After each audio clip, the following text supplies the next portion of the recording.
Hey guys, tonight we slip back into a world where dinner wasn't just about chewing quickly and checking your phone, but about carefully picking up grains of rice with long, thin sticks. You probably won't survive this if you're used to eating pizza with both hands, but let's give it a try. Imagine walking into a narrow street in ancient Korea as dusk settles in. Lanterns flicker on wooden posts, their orange glow painting shadows across rows of food stalls. The smell of roasted chestnuts and grilled fish hangs in the cool evening air. Merchants call out in sing-song voices, while families crowd around rough wooden tables, laughter spilling out like rice grains from a careless bowl. In every hand, you notice it. 2 sticks, deftly moving, tapping, clicking, guiding food from platter to mouth. Chopsticks aren't background props here.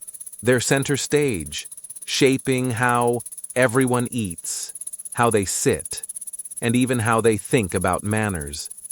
So, before you get comfortable, take a moment to like the video and subscribe, but only if you genuinely enjoy what I do here.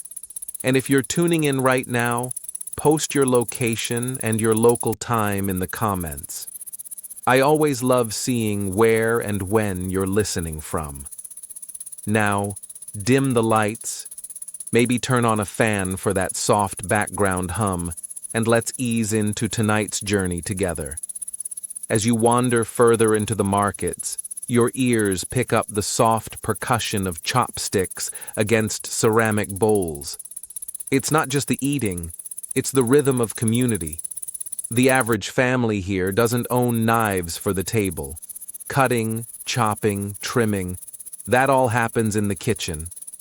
Out here, once the dishes are set down, chopsticks do the rest.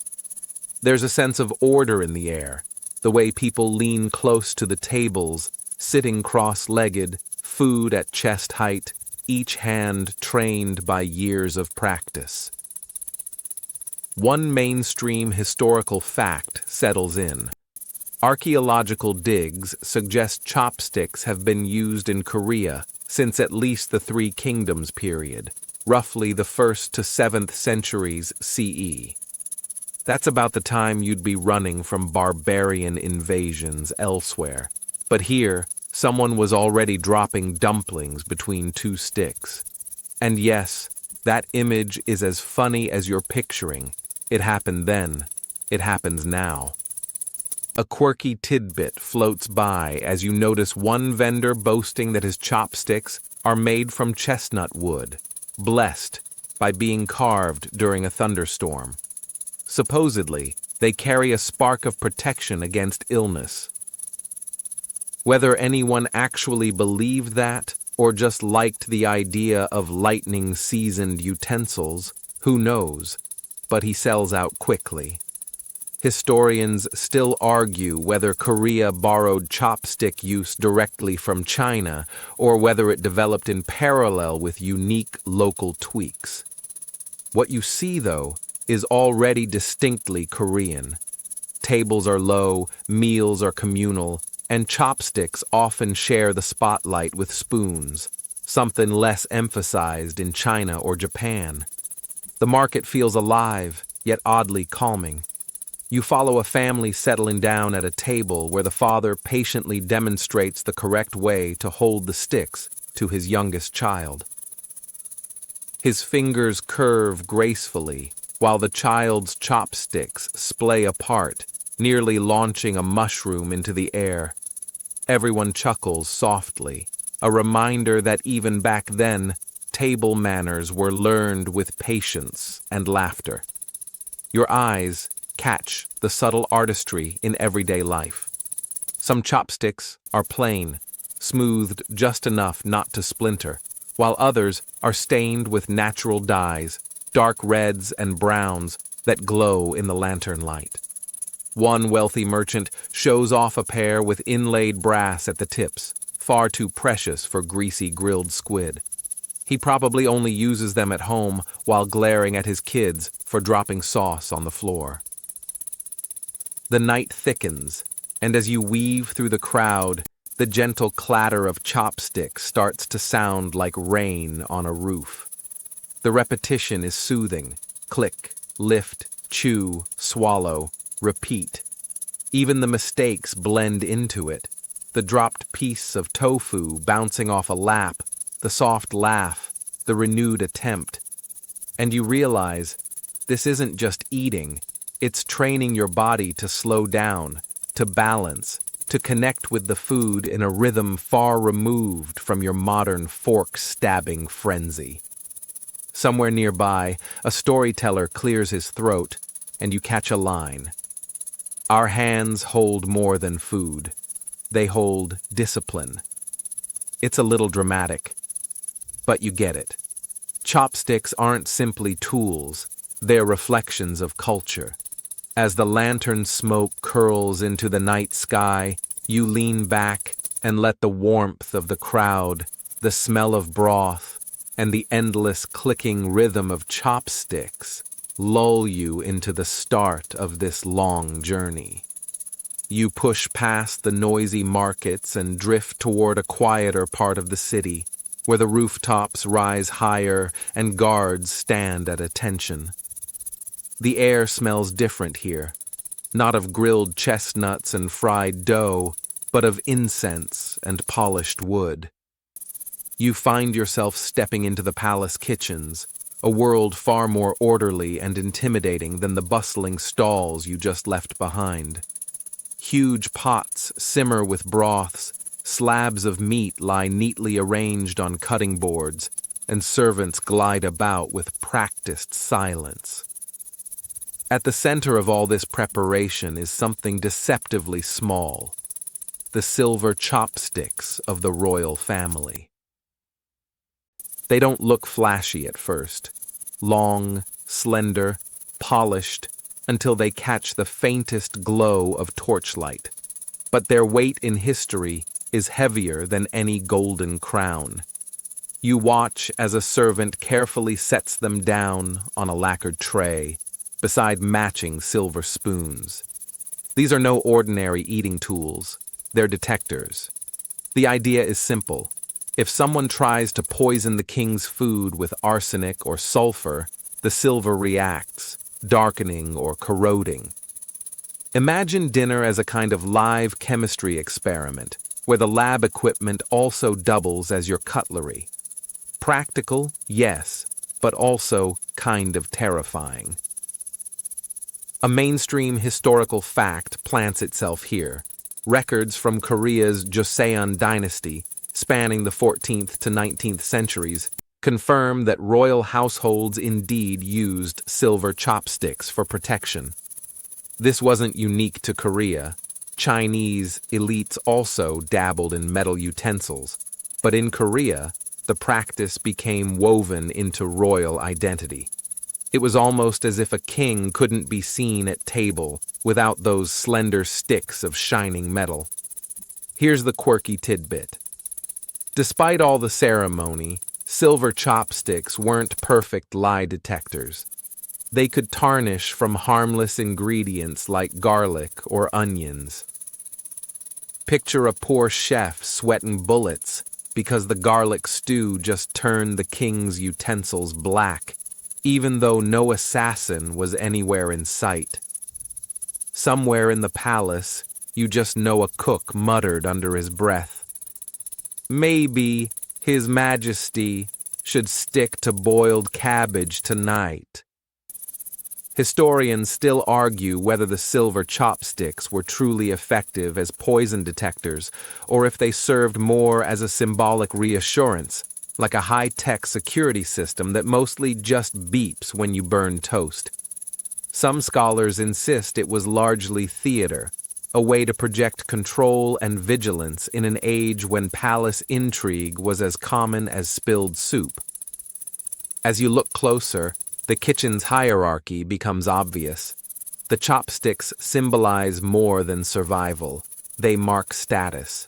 A servant might use plain wooden sticks, a visiting noble perhaps gilded bronze, but silver belongs only to the throne.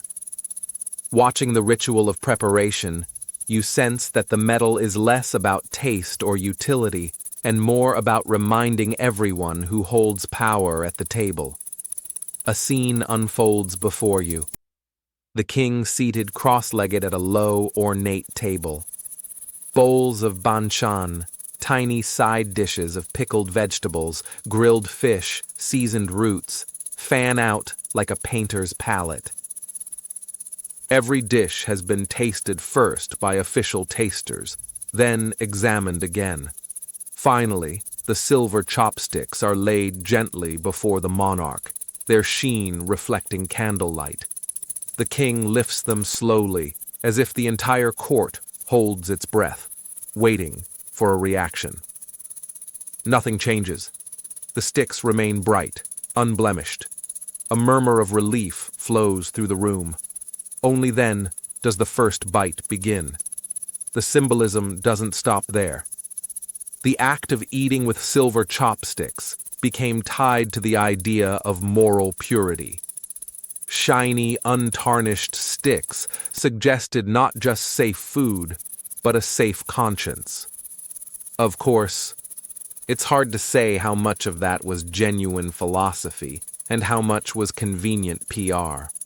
Still, you picture the courtiers whispering about how the king's brilliance shone as brightly as his chopsticks, even if he'd just dribbled soup down his robe. The royal children, too, were trained early. A young prince might sit with his mother, fumbling with chopsticks that felt heavy for his tiny hands. Silver wasn't as easy to grip as bamboo, and one can imagine peas flying across the room in fits of clumsy frustration. But practice was essential, not only for elegance, but for survival. You never wanted to be the one royal who dropped his food at a state banquet. A fun mental image crosses your mind. Imagine an ancient dinner where the king, frustrated by his slippery silver chopsticks, mutters about switching to forks. Somewhere in the background, a court scholar would clutch his chest in horror, crying, "Forks are barbarian tools." That debate never happened, of course, but the solemnity of silver utensils meant chopsticks remained central, even if they sometimes made meals trickier. The deeper you sink into this kitchen atmosphere, the more you see how food itself became part of politics. Every grain of rice was measured, every spice weighed, every utensil chosen not just for taste, but for the delicate dance of symbolism. Chopsticks, especially silver ones, were never neutral. They were declarations of vigilance, of identity, of separation from common folk who dined with bamboo. And here's another strange but real layer. Some scholars note that metal chopsticks, unlike wood, don't soak up flavors or bacteria. That meant less lingering taste from dish to dish, which in turn elevated the experience of royal cuisine.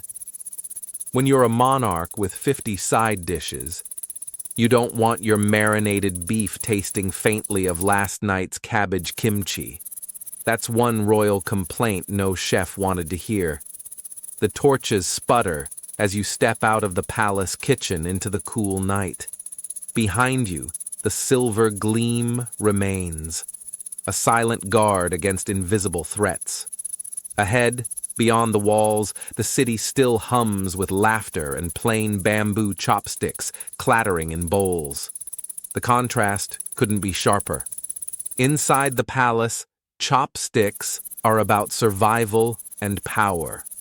Outside, they're about filling bellies and holding families together. Both, however, point to the same truth. These two little sticks carry far more weight than their size suggests. You step away from the polished marble of the palace and back into the dirt paths that wind through the countryside. The stars above are brighter here, unclouded by smoke from torches or incense. The air smells of soil and damp straw, with the faint tang of wood smoke drifting from low-roofed houses. This is the life of common folk, the farmers and laborers who feed the kingdom, yet eat at rough wooden tables barely high enough to rest a bowl on. Here, chopsticks aren't silver or gilded.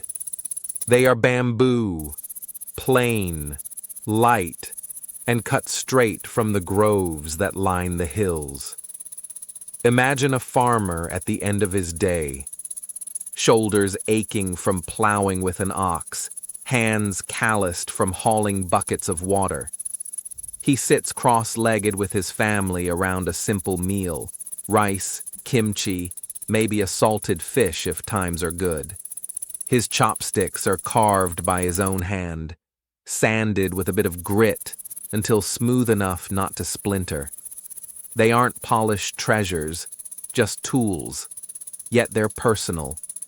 Each family member knows which pair belongs to them, much like how today you recognize your own toothbrush and wouldn't want to mix it up. A mainstream historical fact floats in.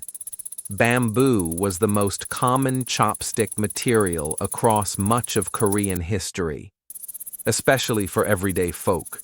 It was abundant, renewable, and easy to work with. Unlike silver, bamboo didn't need royal wealth.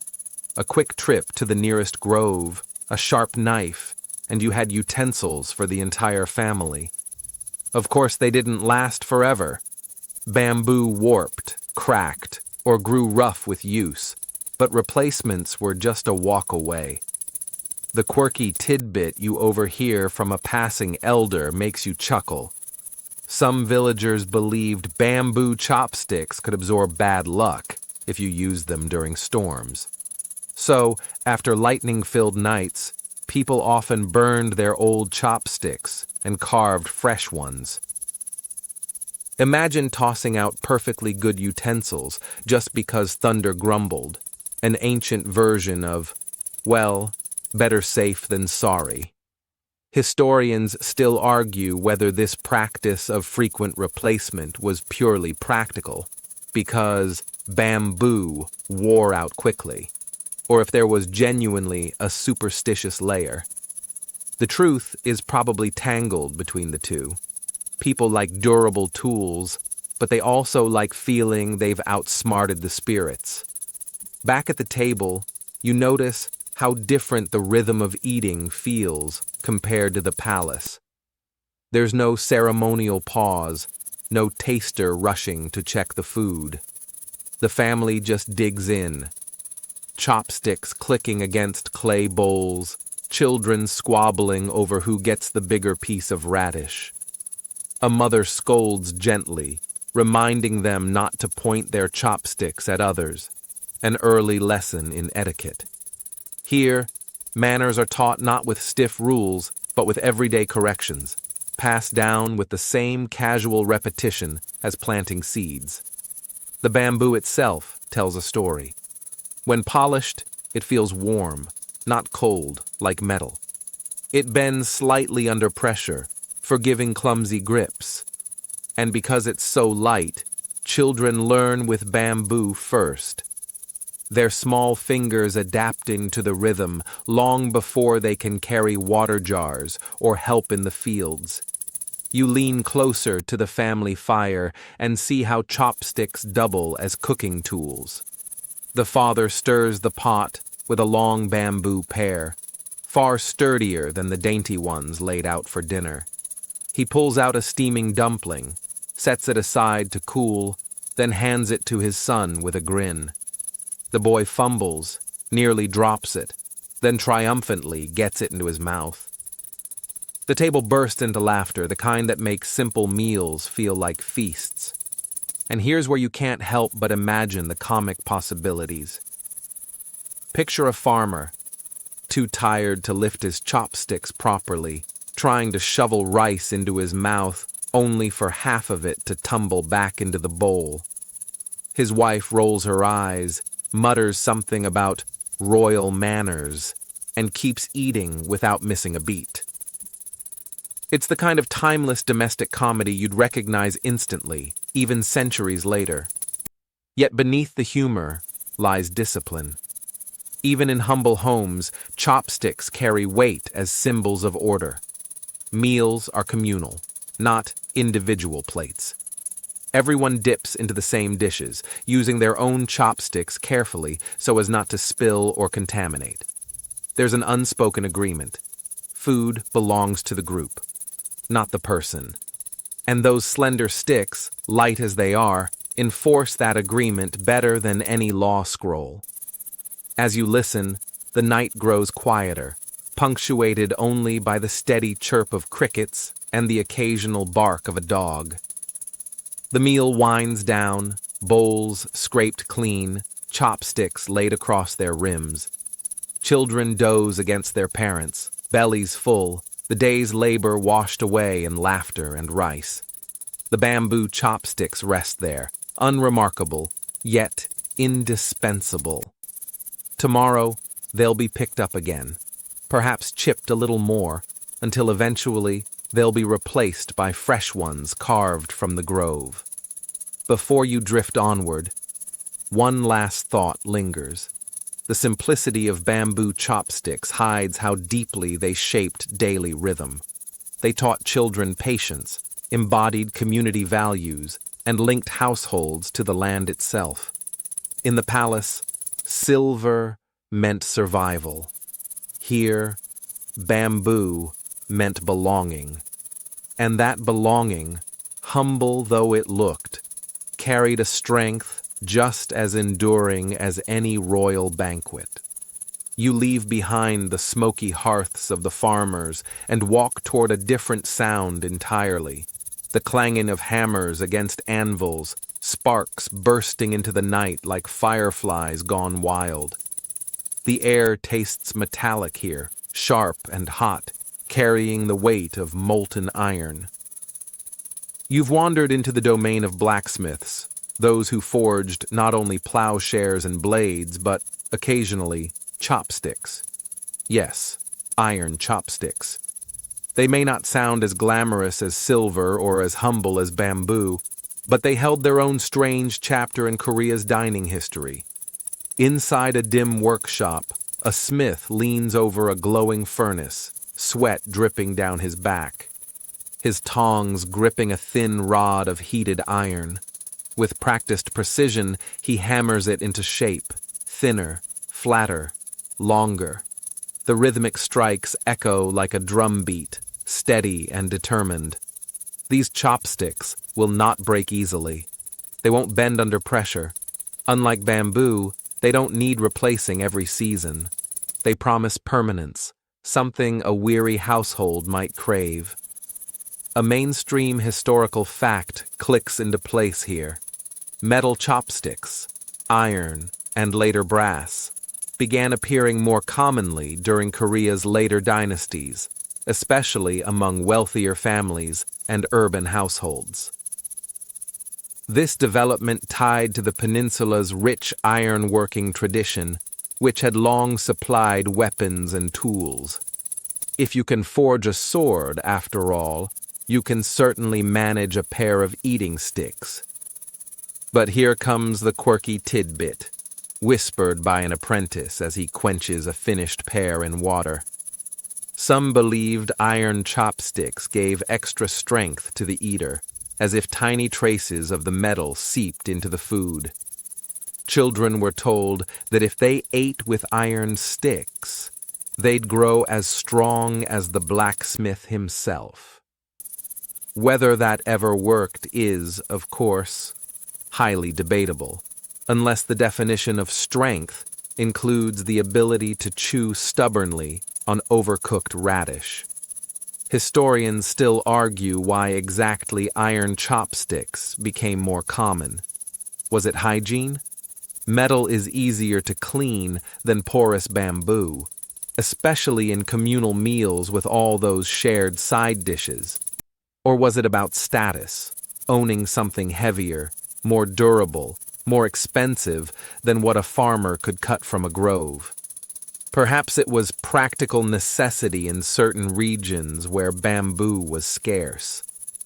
The debate continues, unresolved, like an endless dinner conversation. You watch as the blacksmith's wife sets out a meal, steaming bowls of millet porridge, some pickled vegetables, maybe a sliver of meat. The freshly forged chopsticks are heavy in the hand, cool to the touch. Unlike bamboo, they don't warm with the soup. Unlike silver, they don't gleam with luxury.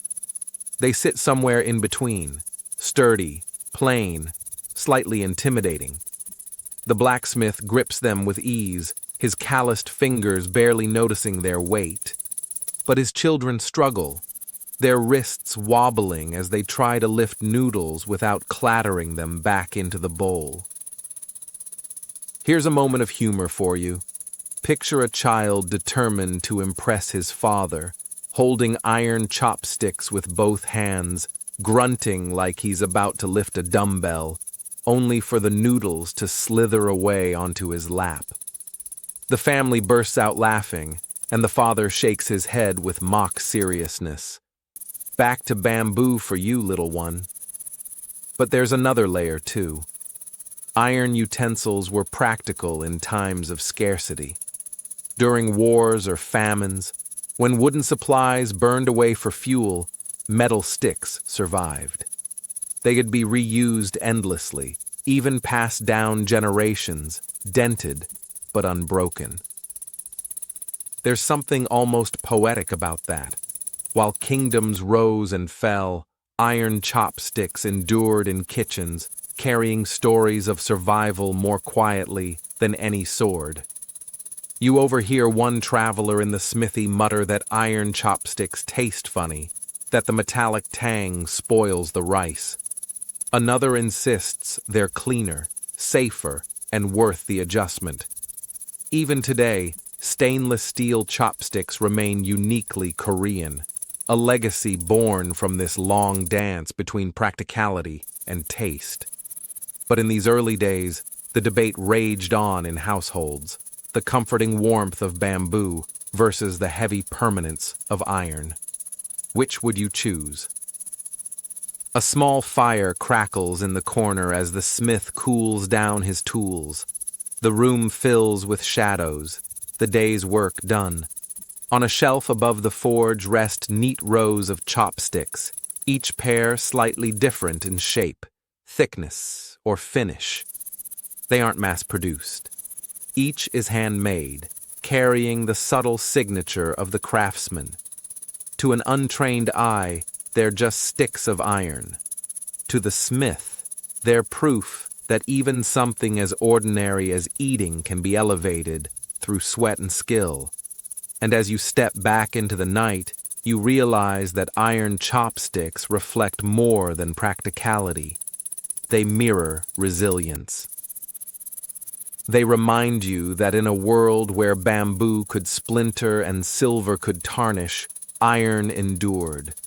They weren't flashy, they weren't delicate, but they stood firm, as stubborn as the blacksmith who forged them, hammering against the dark with sparks that lit up the quiet Korean night.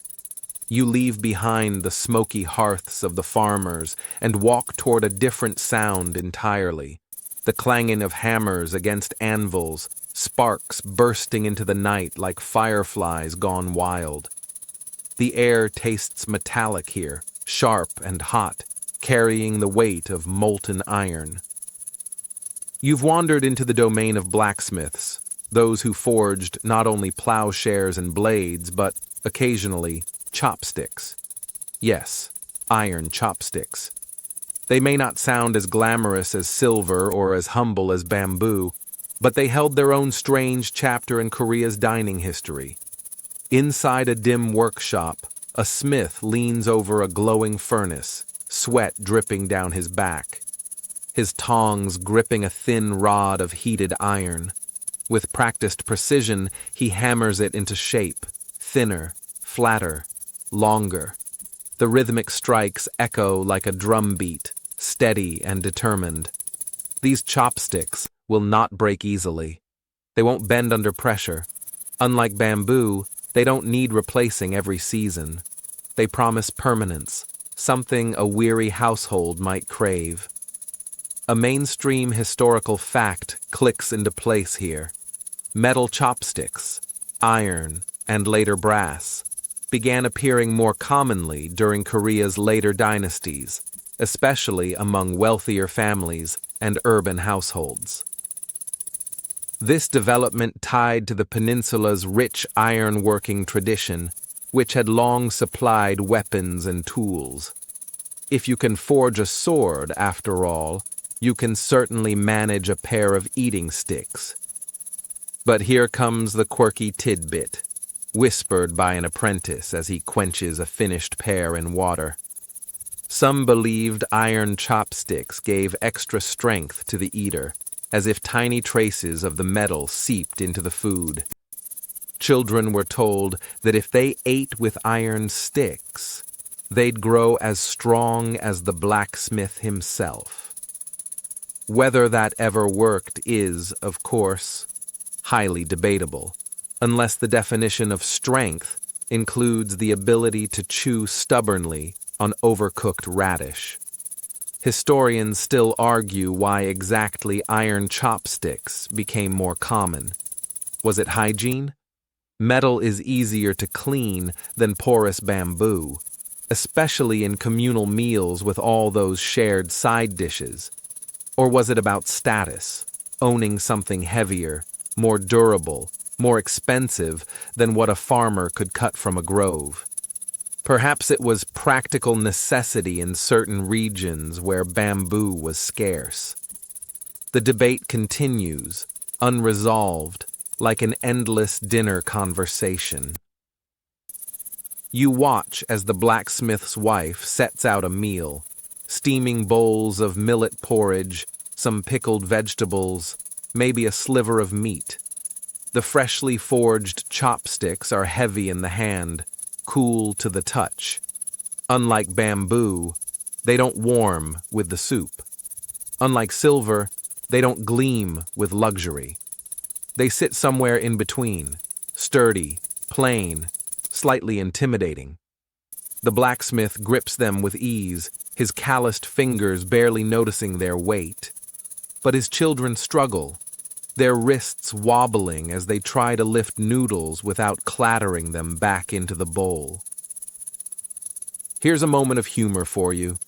Picture a child determined to impress his father, holding iron chopsticks with both hands, grunting like he's about to lift a dumbbell, only for the noodles to slither away onto his lap. The family bursts out laughing, and the father shakes his head with mock seriousness. Back to bamboo for you, little one. But there's another layer, too. Iron utensils were practical in times of scarcity. During wars or famines, when wooden supplies burned away for fuel, metal sticks survived. They could be reused endlessly, even passed down generations, dented but unbroken. There's something almost poetic about that. While kingdoms rose and fell, iron chopsticks endured in kitchens, carrying stories of survival more quietly than any sword. You overhear one traveler in the smithy mutter that iron chopsticks taste funny, that the metallic tang spoils the rice. Another insists they're cleaner, safer, and worth the adjustment. Even today, stainless steel chopsticks remain uniquely Korean, a legacy born from this long dance between practicality and taste. But in these early days, the debate raged on in households, the comforting warmth of bamboo versus the heavy permanence of iron. Which would you choose? A small fire crackles in the corner as the smith cools down his tools. The room fills with shadows, the day's work done. On a shelf above the forge rest neat rows of chopsticks, each pair slightly different in shape, thickness, or finish. They aren't mass-produced. Each is handmade, carrying the subtle signature of the craftsman. To an untrained eye, they're just sticks of iron. To the smith, they're proof that even something as ordinary as eating can be elevated through sweat and skill. And as you step back into the night, you realize that iron chopsticks reflect more than practicality. They mirror resilience. They remind you that in a world where bamboo could splinter and silver could tarnish, iron endured. They weren't flashy, they weren't delicate, but they stood firm, as stubborn as the blacksmith who forged them, hammering against the dark, with sparks that lit up the quiet Korean night.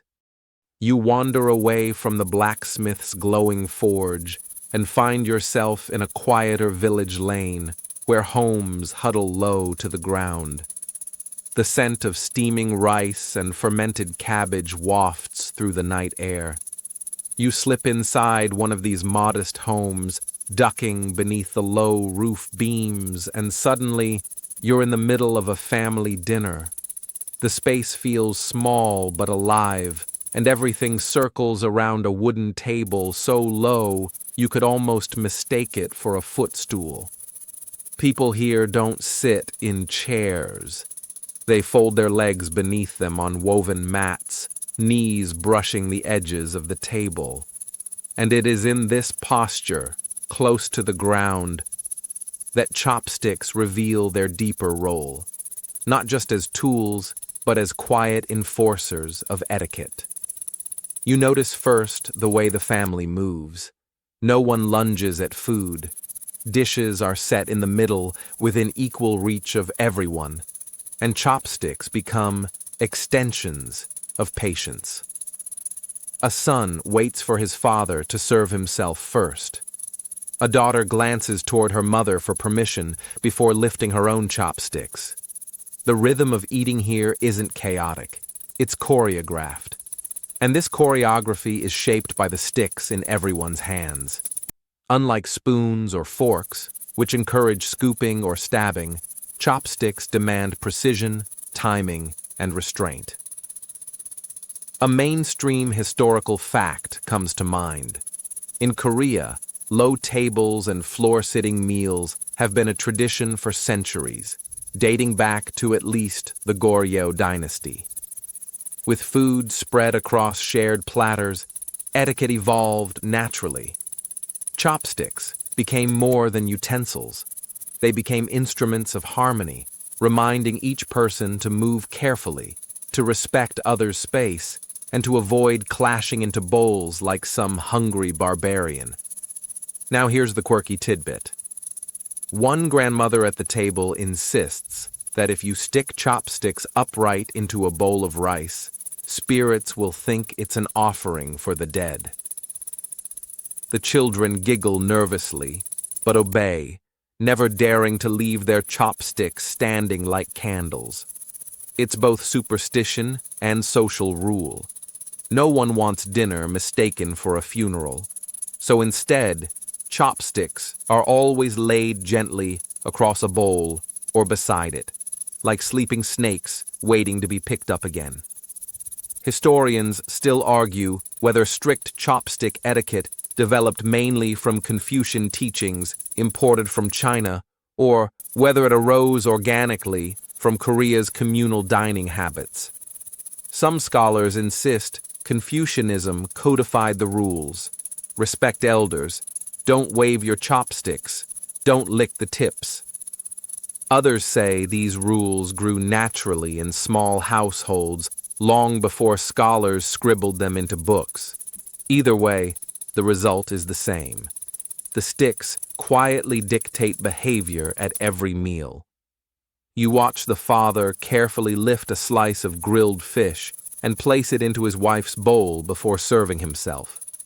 The act is subtle but meaningful. It shows respect and care.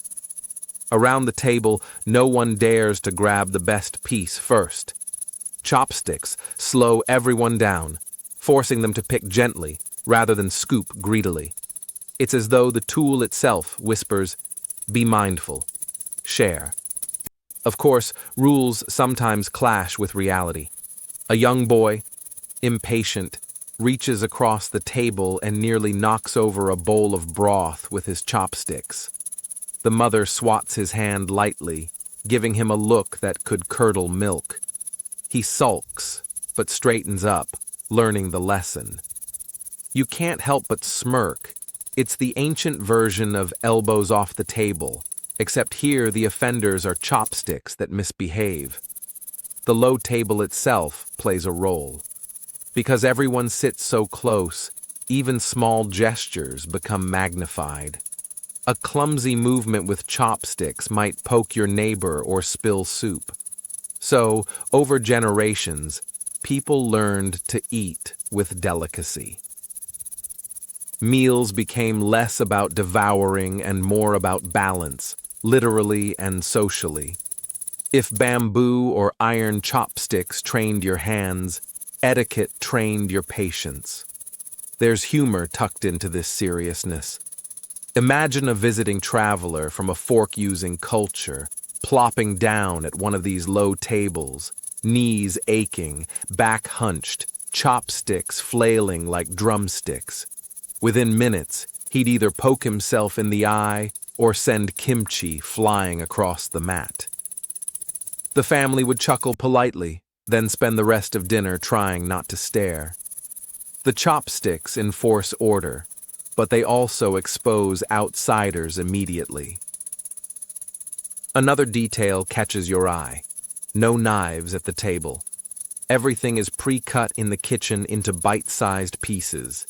The absence of blades reinforces the sense of peace. Meals are meant for connection, not conflict. Chopsticks, with their gentle pinch, embody that philosophy. They are tools of cooperation, not aggression. It's hard to look threatening while delicately picking up a slippery bean sprout.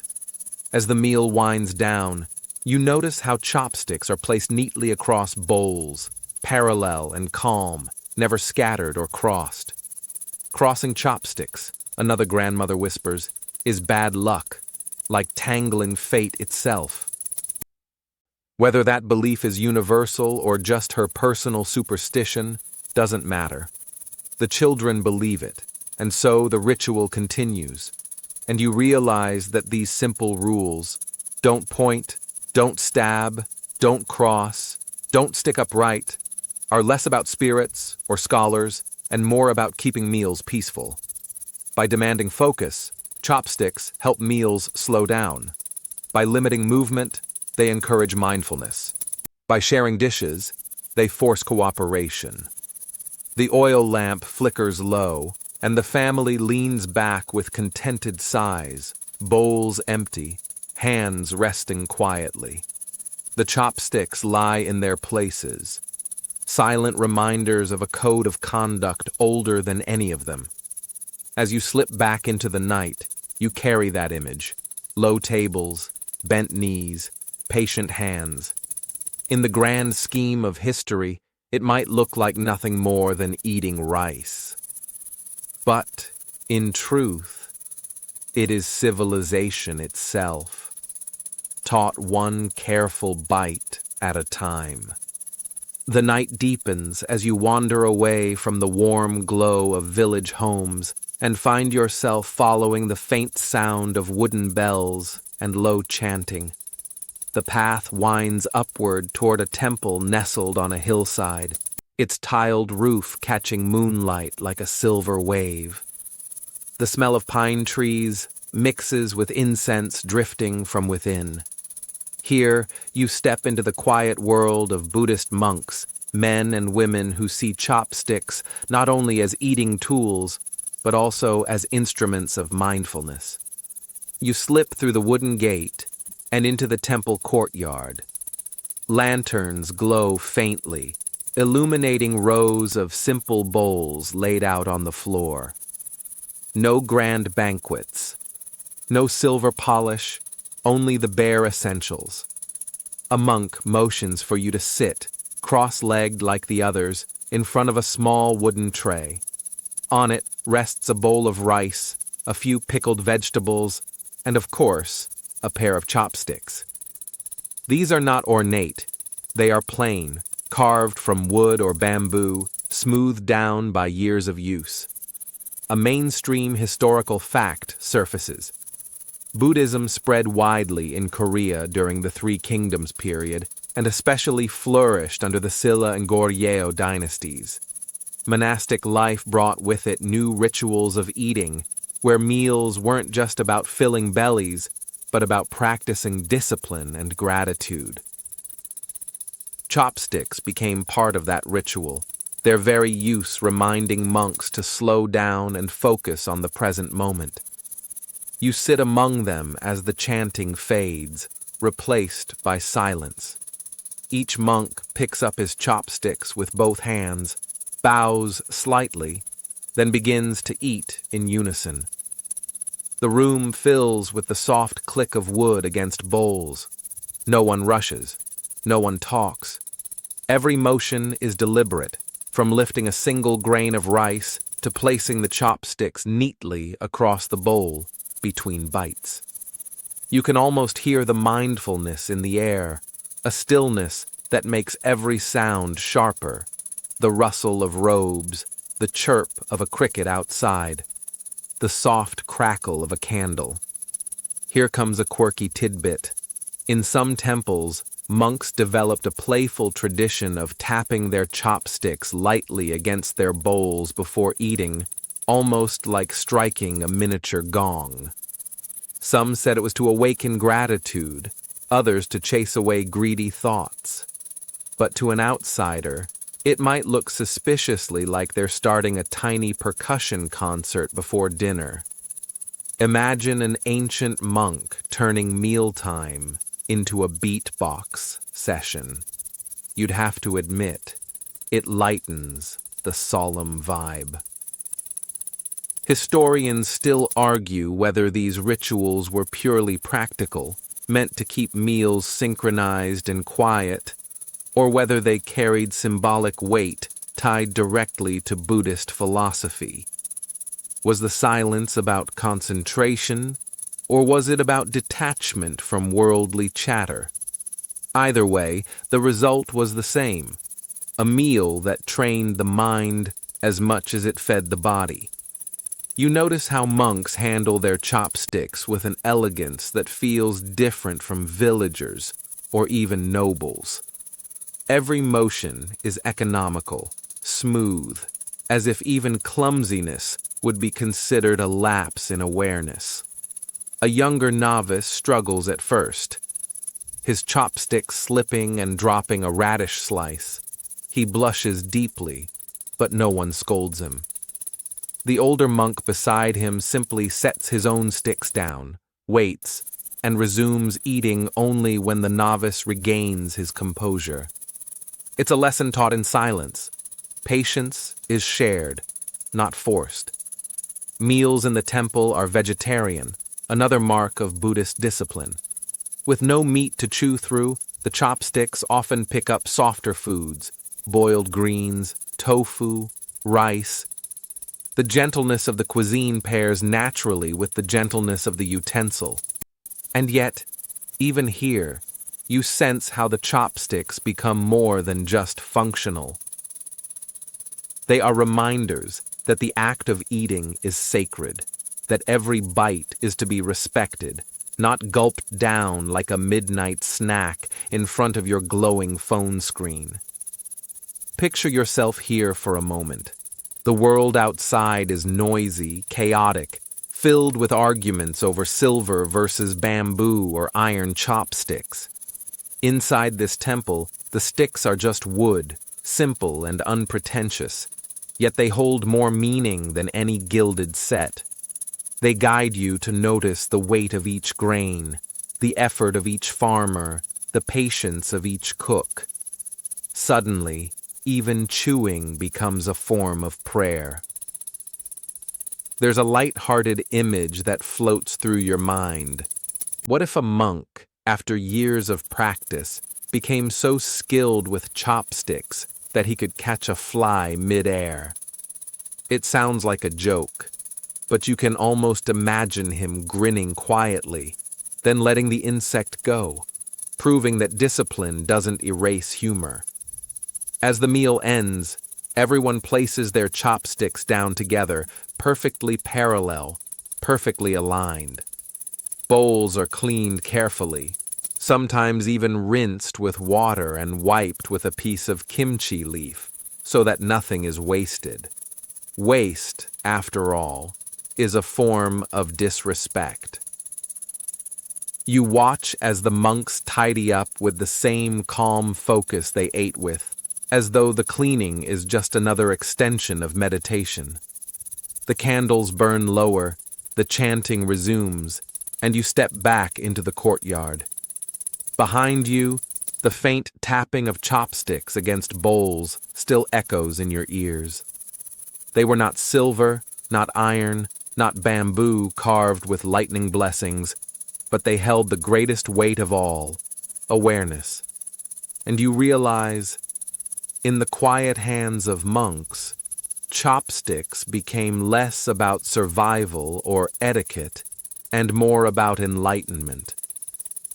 From the silent temple grounds, you descend along a stone path back toward the hum of human trade.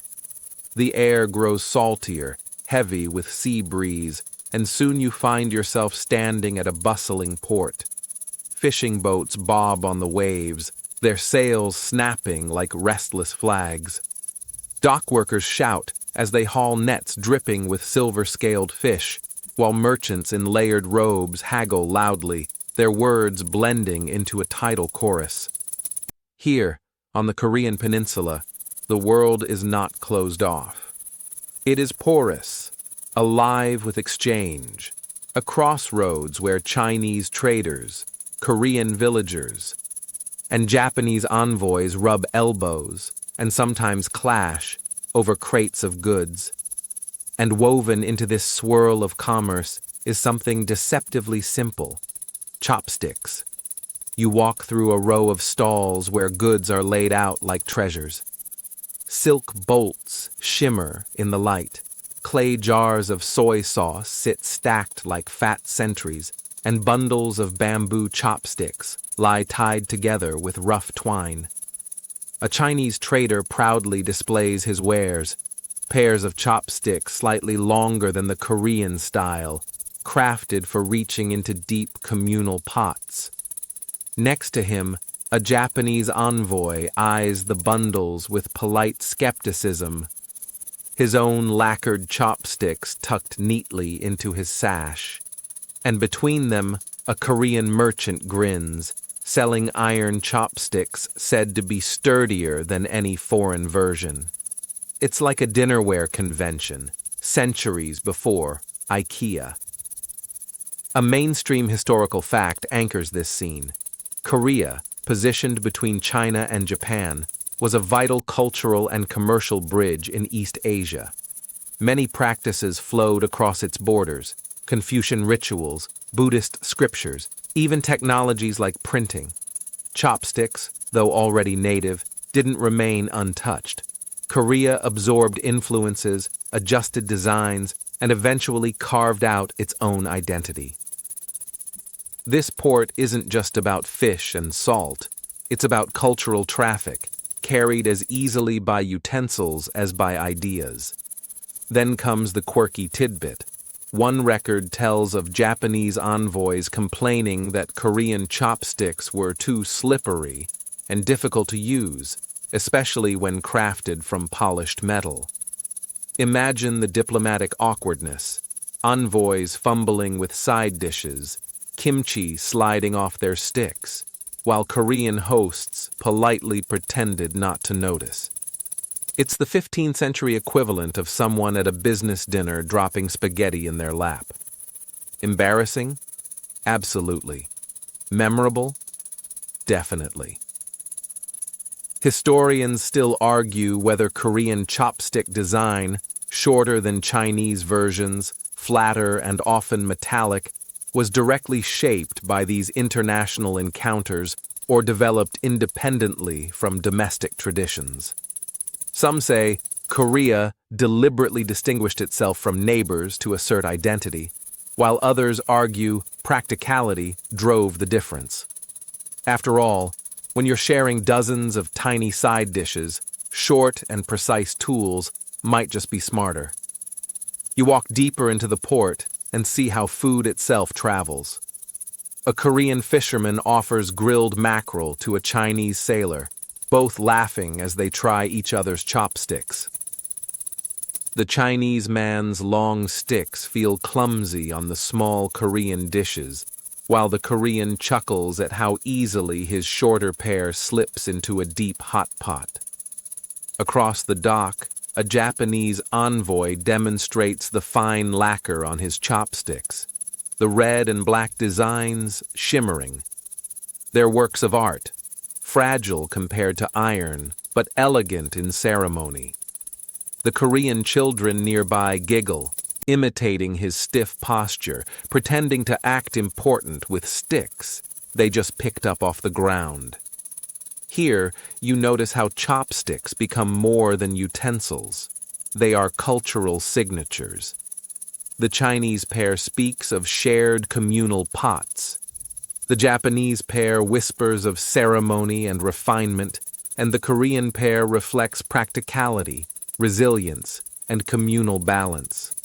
3 designs, 3 philosophies, all meeting at one crowded port, clattering together like mismatched notes in the same song. There's humor even in the competition. A merchant tries to convince a passing sailor that Korean iron chopsticks can double as weapons.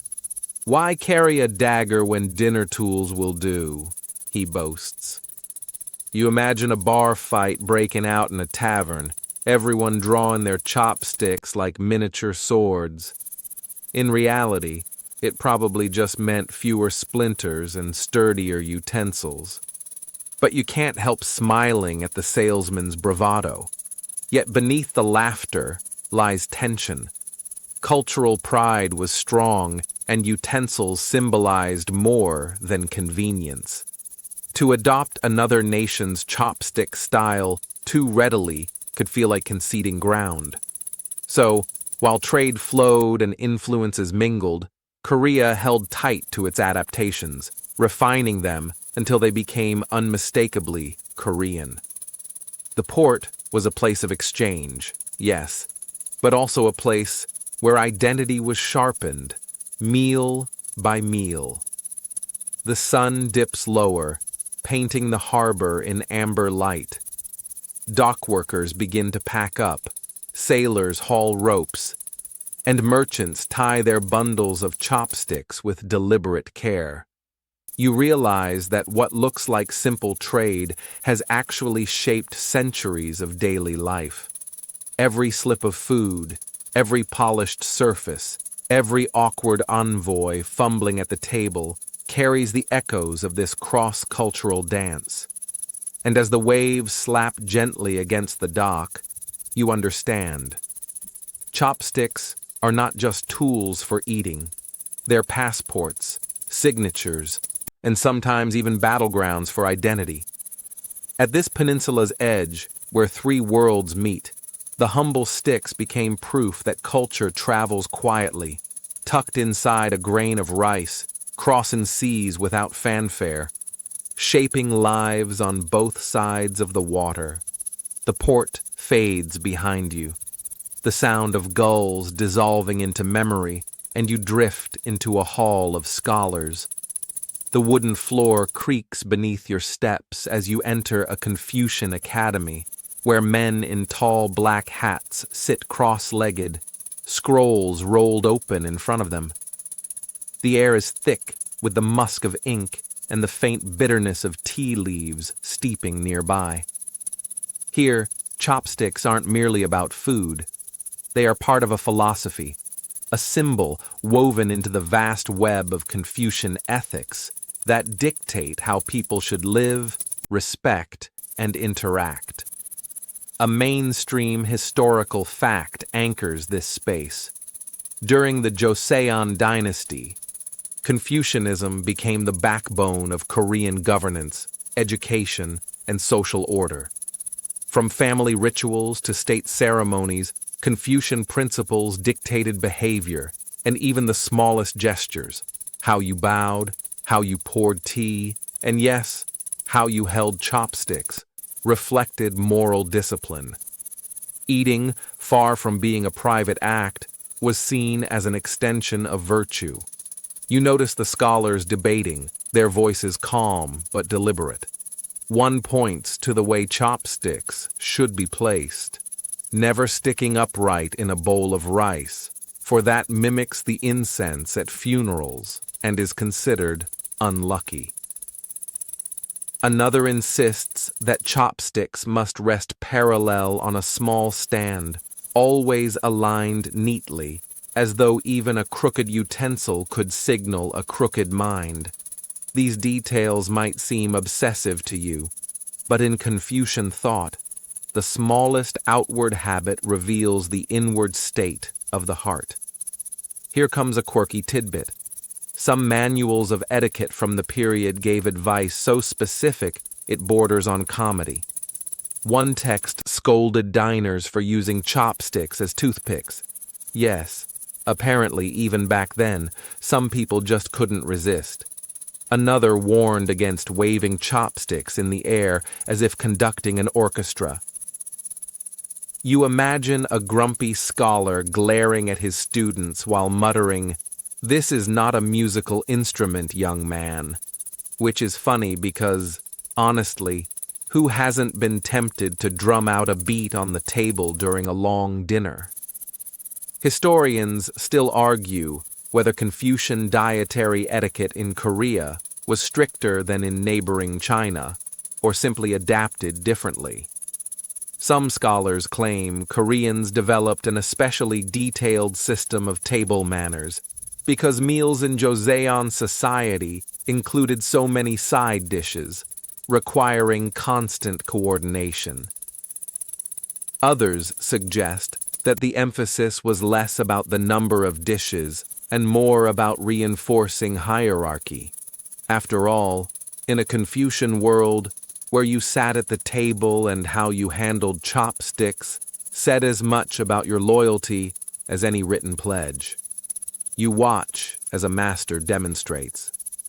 He holds the chopsticks in a steady, deliberate grip, never clumsy, never hurried. He pauses before each bite, not because the food is difficult, but because restraint itself is part of the lesson. To eat too quickly is to reveal greed. To drop food is to display carelessness. Even chewing loudly is frowned upon because it shows a lack of self-control. Suddenly, the meal feels less like lunch and more like a pop quiz on moral character. Students sit in silence, mimicking his movements. One slips up, tapping his chopsticks impatiently on his bowl. A hush falls, and the master gently corrects him. Patience is measured in stillness. The boy blushes, tucks his hands, and resumes, his movements stiffer than before. Watching them, you realize how chopsticks became tiny tests of virtue, tools that train not just hands, but minds. Confucianism also tied chopsticks to hierarchy. In noble households, the elders' chopsticks moved first, then everyone else followed. To grab food before your superior was more than rude. It was seen as disrespecting the cosmic order. Imagine sitting at a Joseon dinner table, stomach growling, while waiting for the patriarch to finally reach for his kimchi. You'd think of sneaking a bite, but no. Discipline demanded you wait, even if your soup cooled into sadness.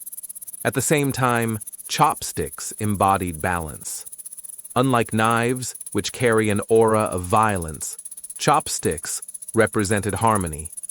They were a pair, equal and cooperative, mirroring the Confucian ideal of balance between ruler and subject, parent and child, teacher and student. It's almost poetic. Two sticks working together to sustain life, never cutting, only lifting. your gaze drifts to a side table where ceremonial chopsticks rest beside offerings. In some Confucian rites, utensils were laid out for ancestors, ensuring they could share in meals even in the afterlife. Chopsticks, in this context, became bridges between generations, tangible proof that respect doesn't end with death. But there's another image that lingers. One scholar, lost in thought, absent-mindedly chewing the end of his chopsticks like a nervous student gnawing on a pencil. You can't help but laugh quietly to yourself. Even in a world of strict order, humans remain, well, human. As the evening lecture closes, the scholars bow in unison, their chopsticks carefully aligned on the mats. They file out into the courtyard, their black hats bobbing like slow ships. The hall grows quiet again, but the lesson sticks with you. In the Confucian framework, chopsticks are not just utensils. They are reminders that every gesture is a chance to reveal character, that even lifting a grain of rice can be an act of moral weight. And so you leave the academy, the smell of ink and tea still clinging to your robes, carrying with you the sense that a meal is never just about food. In Korea's Confucian world, chopsticks became rulers, protractors, and mirrors, measuring discipline, aligning order, and reflecting the soul. From the quiet academy, you drift forward into a world filled with silk screens, painted panels, and embroidered robes. The scene is unmistakable. You have entered the life of the Korean court, where kings and queens dine under painted ceilings, while eunuchs and ladies-in-waiting scurry like shadows, each movement rehearsed as if the palace itself were a stage. And here, unlike the bamboo sticks of farmers or the plain wood of monks, chopsticks gleam in iron and silver, sometimes tipped with gold. They are tools, yes, but also statements of wealth, authority, and ritual precision. A mainstream historical fact anchors this opulence. During the Joseon dynasty, the royal household used elaborate table settings that included not just dozens of dishes, but utensils that reflected status. Iron chopsticks became a defining feature of Korean court life, believed to be more hygienic and durable. They were also paired with matching spoons in what came to be known as sujeo, the Korean dining set. If the villagers had a few side dishes, the king could dine on over 100. An entire orchestra of flavors, each requiring the right gesture, the right utensil. You picture a royal banquet. Rows of tables stretch across a lacquered hall, every surface gleaming. Officials sit rigidly, back straight, their chopsticks poised like soldiers waiting for orders. Servants move in waves, setting down brass bowls, porcelain plates, and bronze trays. The king's own chopsticks rest separately, wrapped in silk, placed only after a taste tester has confirmed the food is safe.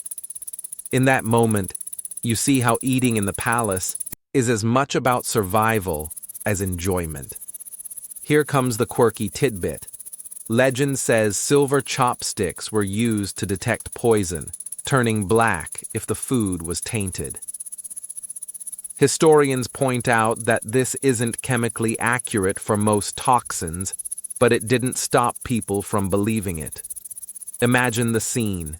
A nervous courtier, staring at the king's chopsticks, holding his breath, waiting for them to change color.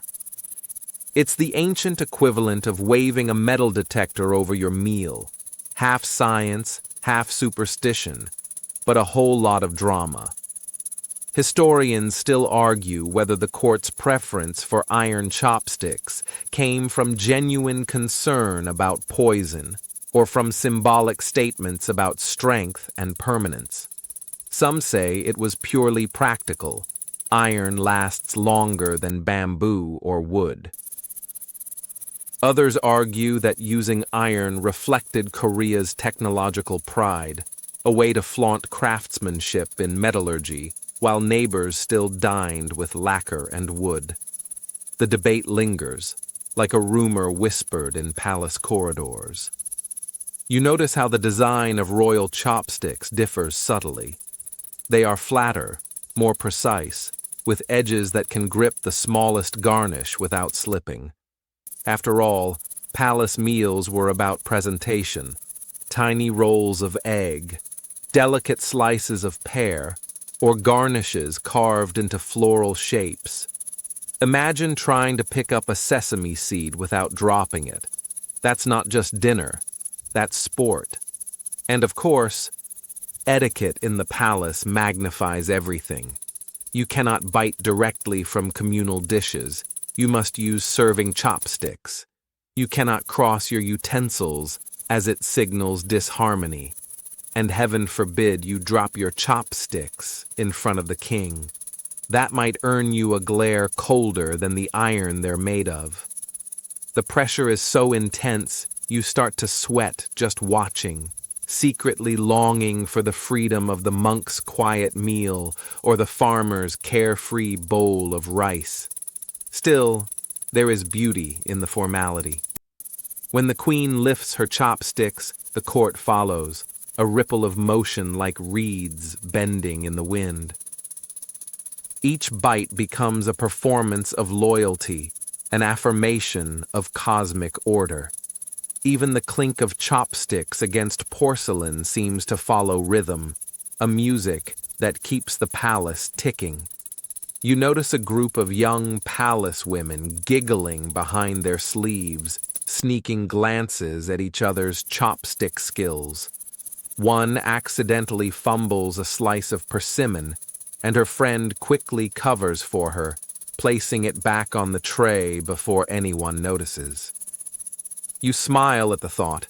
Despite the rigid atmosphere, human clumsiness always finds a way in. Even royalty can't escape the simple truth. Chopsticks sometimes slip. Later, as the banquet winds down, officials bow low, setting their chopsticks neatly across their bowls before retreating. Servants whisk the utensils away to be polished and stored. The king remains, his silver pear resting untouched now, gleaming faintly in the candlelight. You can almost hear the unspoken message. In this court, chopsticks are not just for eating. They are guards, symbols, instruments of etiquette, and, in their own way, weapons. If not against poison, then against disorder. As you leave the palace halls, the image of iron sticks lingers in your mind. They clink with authority, carry the weight of tradition, and shine with a brilliance meant not just to feed, but to remind. Every meal here is theater, every utensil a prop, every gesture a performance of power. And while the villagers chew noisily in their huts, and the monks savor silence in their temples, the palace turns eating into politics, proof that even the smallest stick can uphold the grandest throne. The palace gates close behind you, the clang of iron fading as you slip into the quieter lanes of the city. Night winds weave through narrow alleys where commoners gather, bowls steaming, laughter spilling from wooden doorways. This is no grand banquet hall nor solemn monastery. This is the lively, messy, endlessly inventive street life of Korea's towns, where chopsticks are less about ritual and more about survival, gossip, and joy. A mainstream historical fact roots you here. During the Joseon dynasty, Korea's food culture blossomed into what we now call banchan, the tradition of serving numerous small side dishes with rice. Unlike in neighboring countries where one or two main dishes dominated the table, Koreans laid out a colorful spread of vegetables, fermented pastes, pickled roots, grilled fish, and meats. Eating wasn't just about the centerpiece, it was about the harmony of many flavors. And chopsticks, short and flat, became essential for navigating this dizzying buffet without poking yourself in the eye. You find yourself seated at a low wooden table with a family of merchants. Before you stretches a rainbow of dishes: kimchi bright as rubies, soybean sprouts pale as moonlight, fish glazed with dark sauces, pancakes flecked with green onions. The father sets down his iron chopsticks, a little duller than the royal ones you saw earlier, but still sturdy. His daughter rolls her eyes as her younger brother keeps stabbing at the kimchi instead of picking it properly. The mother sighs, muttering something that sounds a lot like, "Those sticks are for lifting, not fencing." And here's the quirky tidbit. Some village sayings warned that careless chopstick habits would reveal your personality. Tap them too much? You're impatient. Bite the ends? You're stingy. Drop them? Clearly, you're clumsy in love. Imagine the poor boy trying to impress a girl at dinner, only to have his chopsticks slip and send a dumpling flying. His reputation ruined, not as a bad eater, but as a hopeless romantic. It's folk psychology, ancient edition. Historians still argue whether iron chopsticks truly began among the nobility and trickled down to commoners, or whether metal use was more widespread from the start. Some say peasants clung to bamboo and wood until much later, since metal was expensive. Others argue that regional blacksmithing traditions meant iron utensils were surprisingly common even outside cities. The truth, as usual, is probably somewhere in between. You watch the family eat. There's rhythm to it, almost musical. The father reaches for fish, the mother plucks sprouts, the daughter sneaks a pancake, the brother finally manages to pinch a slippery slice of radish. No one eats alone. Everyone shares, each dish circulating like conversation. Chopsticks here aren't just tools, they're bridges, extending from hand to hand, connecting bites and binding people. Across the street, a tavern fills with rowdy farmers. They drink rice wine, their chopsticks tapping against bowls like drumsticks. One man boasts he can pick up 5 beans at once, stacking them precariously before the pile topples. Laughter erupts, chopsticks clatter, and suddenly dinner feels less like duty and more like play. You chuckle at the thought. If Instagram existed, someone would have posted bean stacking challenge centuries ago. Meanwhile, hawkers on the street call out, offering skewers of fish cakes and grilled chestnuts. You watch as children clutch their chopsticks in sticky fingers, chasing one another with food still dangling. A mother scolds them, but you sense even she is smiling underneath. Chopsticks here don't carry the heavy burden of Confucian order or royal politics. They are simply part of life, woven into work and leisure alike. Still, etiquette matters, even among commoners. No one dares jab their chopsticks into a rice bowl. That taboo stretches across classes. And if you were to wave them around carelessly, your neighbor might tease you, reminding you that manners reveal your heart. But compared to the stiff silence of the academy, this world feels freer, messier, more forgiving. The smells of garlic, chili, and sesame drift thick in the air, mingling with wood smoke and the faint iron tang of metal utensils. You notice how chopsticks clink softly against brass bowls, a distinct Korean sound. Other countries might use wood against porcelain, a lighter, hollow noise. Here, it's metal on metal, a sharper resonance, like a bell that marks each bite. Even sound becomes part of identity. You imagine yourself here for a moment, sitting at a table low to the ground, surrounded by friends, chopsticks in hand, eyes darting across the spread of dishes. Do you go for the kimchi, the salted mackerel, or the mung bean pancake? Your hand hesitates. Someone else snatches the piece, and everyone laughs. This isn't competition, it's community. The table teaches you to share, to balance, to taste everything, and hoard nothing. As night deepens, you step back from the warmth of the home and the ruckus of the tavern. You realize that while kings turned chopsticks into symbols of power and scholars made them mirrors of virtue, ordinary people gave them something simpler, but no less profound: togetherness. In every clang, every laugh, every fumbling grasp, chopsticks became companions to stories, secrets, and songs. The alley quiets, lanterns flicker, a dog barks somewhere in the distance, and as you move on, the echo of metal against brass bowls trails behind you. A rhythm that belongs not to kings or monks or scholars, but to the people themselves, the heartbeat of daily Korean life. The lantern-lit streets blur into a different kind of glow, the faint, silvery light of dawn spreading over mountains. Mist curls like soft fabric around the peaks, and the smell of pine needles sharpens the morning air. Here, you find yourself among shamans, the mudang, who beat drums and whisper chants to unseen spirits. For them, chopsticks are not just utensils or etiquette tools. They are extensions of ritual, bridges between the visible and invisible, wooden or iron wands channeling power in ways that would puzzle both scholars and kings. A mainstream historical fact anchors this mystical scene.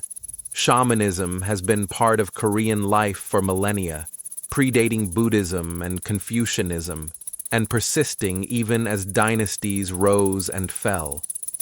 Though often frowned upon by the state as superstition, it remained deeply embedded in the lives of ordinary people.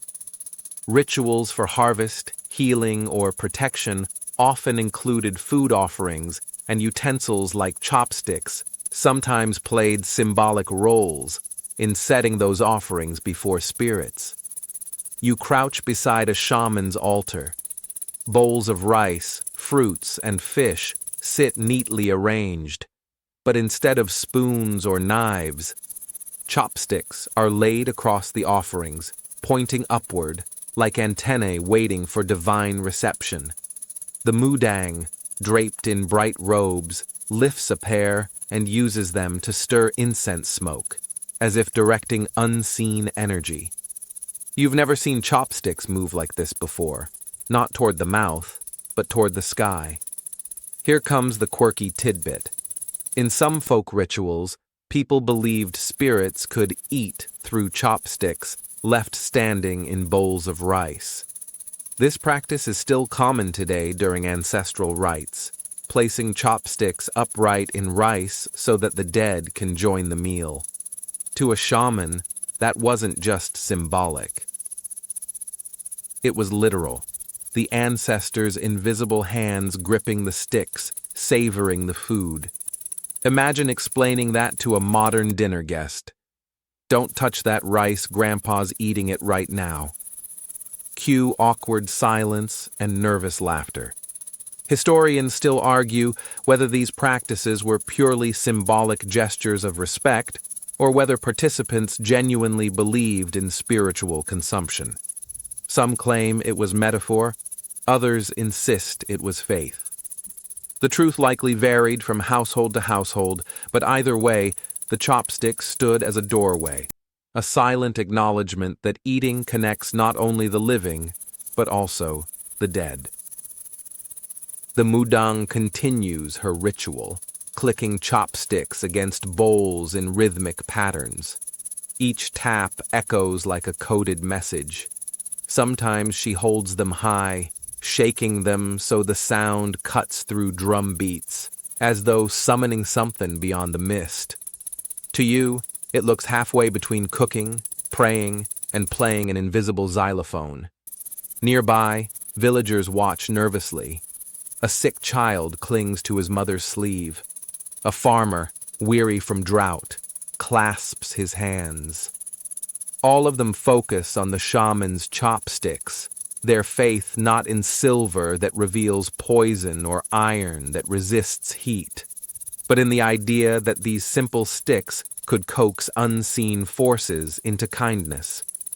The ritual turns dramatic. The mudang drops rice grains into water using chopsticks, then reads the ripples for signs. If the grains cluster tightly, the harvest will be good. If they scatter, trouble looms. You lean closer, noting the suspense on every face. Forget tarot cards or horoscopes. Here, chopsticks become fortune tellers, turning rice into messages. And yes, humor sneaks in.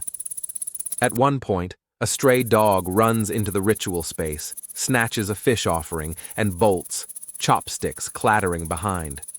The villagers gasp, the mudang sighs, and someone mutters that the spirits clearly wanted that fish. Even in solemn rites, chaos finds a way to crash the party. But beneath the laughter, there's respect. Chopsticks in these rituals don't just feed bodies, they feed relationships between the living, the dead, the divine. Their presence signals that food is sacred, not to be taken for granted. In a world of uncertainty, failed crops, illness, storms, the ritual act of lifting chopsticks became a way to reclaim a little control, a little hope. You step back from the circle, the drums fading behind you, and notice how this use of chopsticks stands apart from the royal halls and Confucian schools. There, the sticks were polished symbols of order. Here, they are charged with mystery. They are rods dipped in incense smoke, conductors of energy, thin bridges linking rice bowls to the heavens. The mist thickens as morning rises, and you walk on with the image lodged in your mind. Chopsticks standing upright in a rice bowl, waiting patiently for unseen hands. Whether you believe or not, the gesture lingers, haunting and tender, a reminder that in Korea's past, even the simplest utensils could double as sacred tools of the unknown. The mountain mist dissolves, and in its place comes the earthy smell of tilled soil and the creak of ox-drawn carts. You find yourself in the countryside, where families bend low over rice paddies, their ankles sunk in mud, planting the green shoots that will one day fill bowls across the land. Life here is stripped down. No gleaming palace, no chanting monks, no perfumed shaman's altar. Just hands, mud, sweat, and, when the day's work is done, chopsticks waiting by the fire. A mainstream historical fact roots you in this moment. For most of Korean history, the majority of the population were farmers, living in rural villages tied to cycles of rice cultivation. Their meals were simple: rice, barley, vegetables, maybe fish or meat on rare occasions. Yet even here, chopsticks remained constant, part of the fabric of daily survival.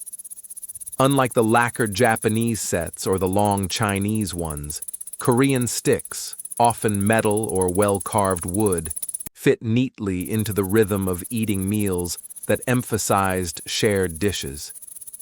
You join a farming family as dusk paints the sky with purple streaks.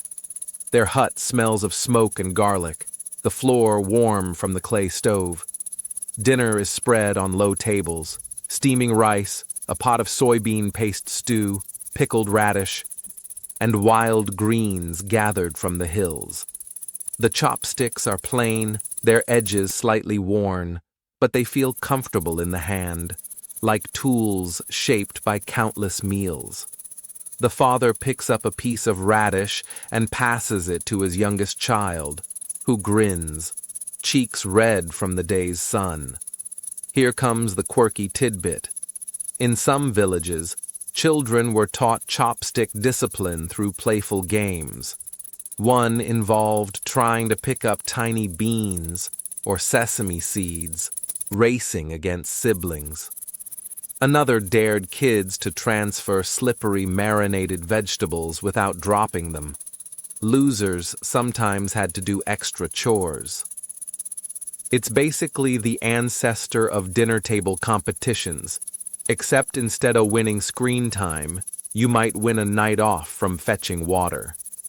You chuckle, imagining a child pretending to accidentally drop every bean just to get the race over with. Historians still argue whether rural families adopted iron chopsticks as quickly as urban households, or whether they stuck longer with wood and bamboo.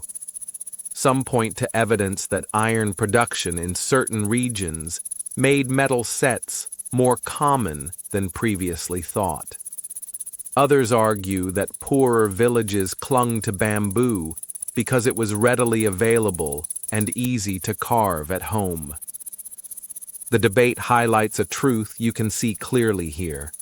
What mattered most wasn't prestige, but practicality.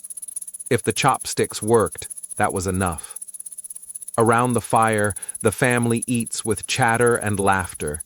There is no rigid silence, no lecturing master of etiquette, no nervous waiting for the king's first bite. A teenage boy slurps soup noisily, his sister teases him, and his mother swats his arm with her chopsticks, half in annoyance, half in affection. The clatter of sticks against bowls becomes a soundtrack of togetherness. Even in simplicity, rituals exist. The elders eat first, then children follow. Chopsticks are set neatly across bowls when the meal ends, never tossed aside. Afterward, the mother washes them with sand and water, scrubbing carefully before laying them out to dry in the evening air. There's a sense of respect, not because the sticks are silver or sacred, but because they are the silent companions of every meal, every day. A dog dozes in the corner, ears twitching at the sound of food. The father tosses it a leftover scrap using his chopsticks, hitting the target with comic precision. Everyone laughs. For a moment, the day's labor fades, replaced by warmth that lingers longer than rice in the belly. You pause to notice the subtle difference in sound here compared to the city tavern. No sharp metallic clinks, just the softer scrape of wood against clay bowls, the crackle of firewood in the hearth. The texture of rural life even enters the acoustics of chopsticks. And yet, beyond the humor and simplicity, the sticks here still carry weight. They teach children coordination, they enforce patience, they embody the unspoken rule of sharing. Without them, a bowl of rice is just grain. With them, it becomes family. As the night deepens, the family places their chopsticks neatly aside, extinguishes the fire, and curls beneath patched quilts. Outside, crickets sing. You step into the cool air, realizing that while scholars debated virtue and kings guarded against poison, these villagers practiced something just as enduring, using chopsticks not to show off, but to survive, to connect, to laugh together after long days in the fields. In this quiet, the humble sticks remind you that history isn't only shaped in palaces or temples.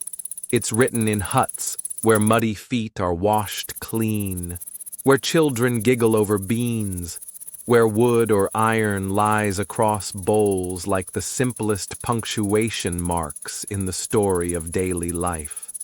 The moonlight lingers over tiled roofs, and you drift into another household, this one quieter, older, filled with the faint scent of cedar chests and worn mats. Inside, a grandmother lifts a small lacquered box from a shelf and sets it gently on the table. The box creaks like a whisper from the past. You lean closer, watching her unfold layers of cloth, each one softer and thinner than the last. Finally, she reveals a pair of chopsticks, their edges smoothed by decades of meals, their surface carrying the faint sheen of oil from countless hands. They are not extravagant, no silver gleam, no ornate carvings, but you can feel the weight of time in them. Here lies a mainstream historical fact. In Korean culture, everyday objects often carried meaning across generations. Chopsticks, being so deeply tied to the act of eating and family life, sometimes became heirlooms, passed down not for their material value, but for the invisible stories they carried. You imagine meals long gone, celebrations, births, weddings, even lean years when only barley porridge filled bowls, etched into the memory of these modest sticks. The grandmother smiles faintly as she hands the chopsticks to her daughter-in-law. The moment is unceremonious, yet it carries a gravity greater than any royal banquet. This isn't just wood or metal, it's continuity.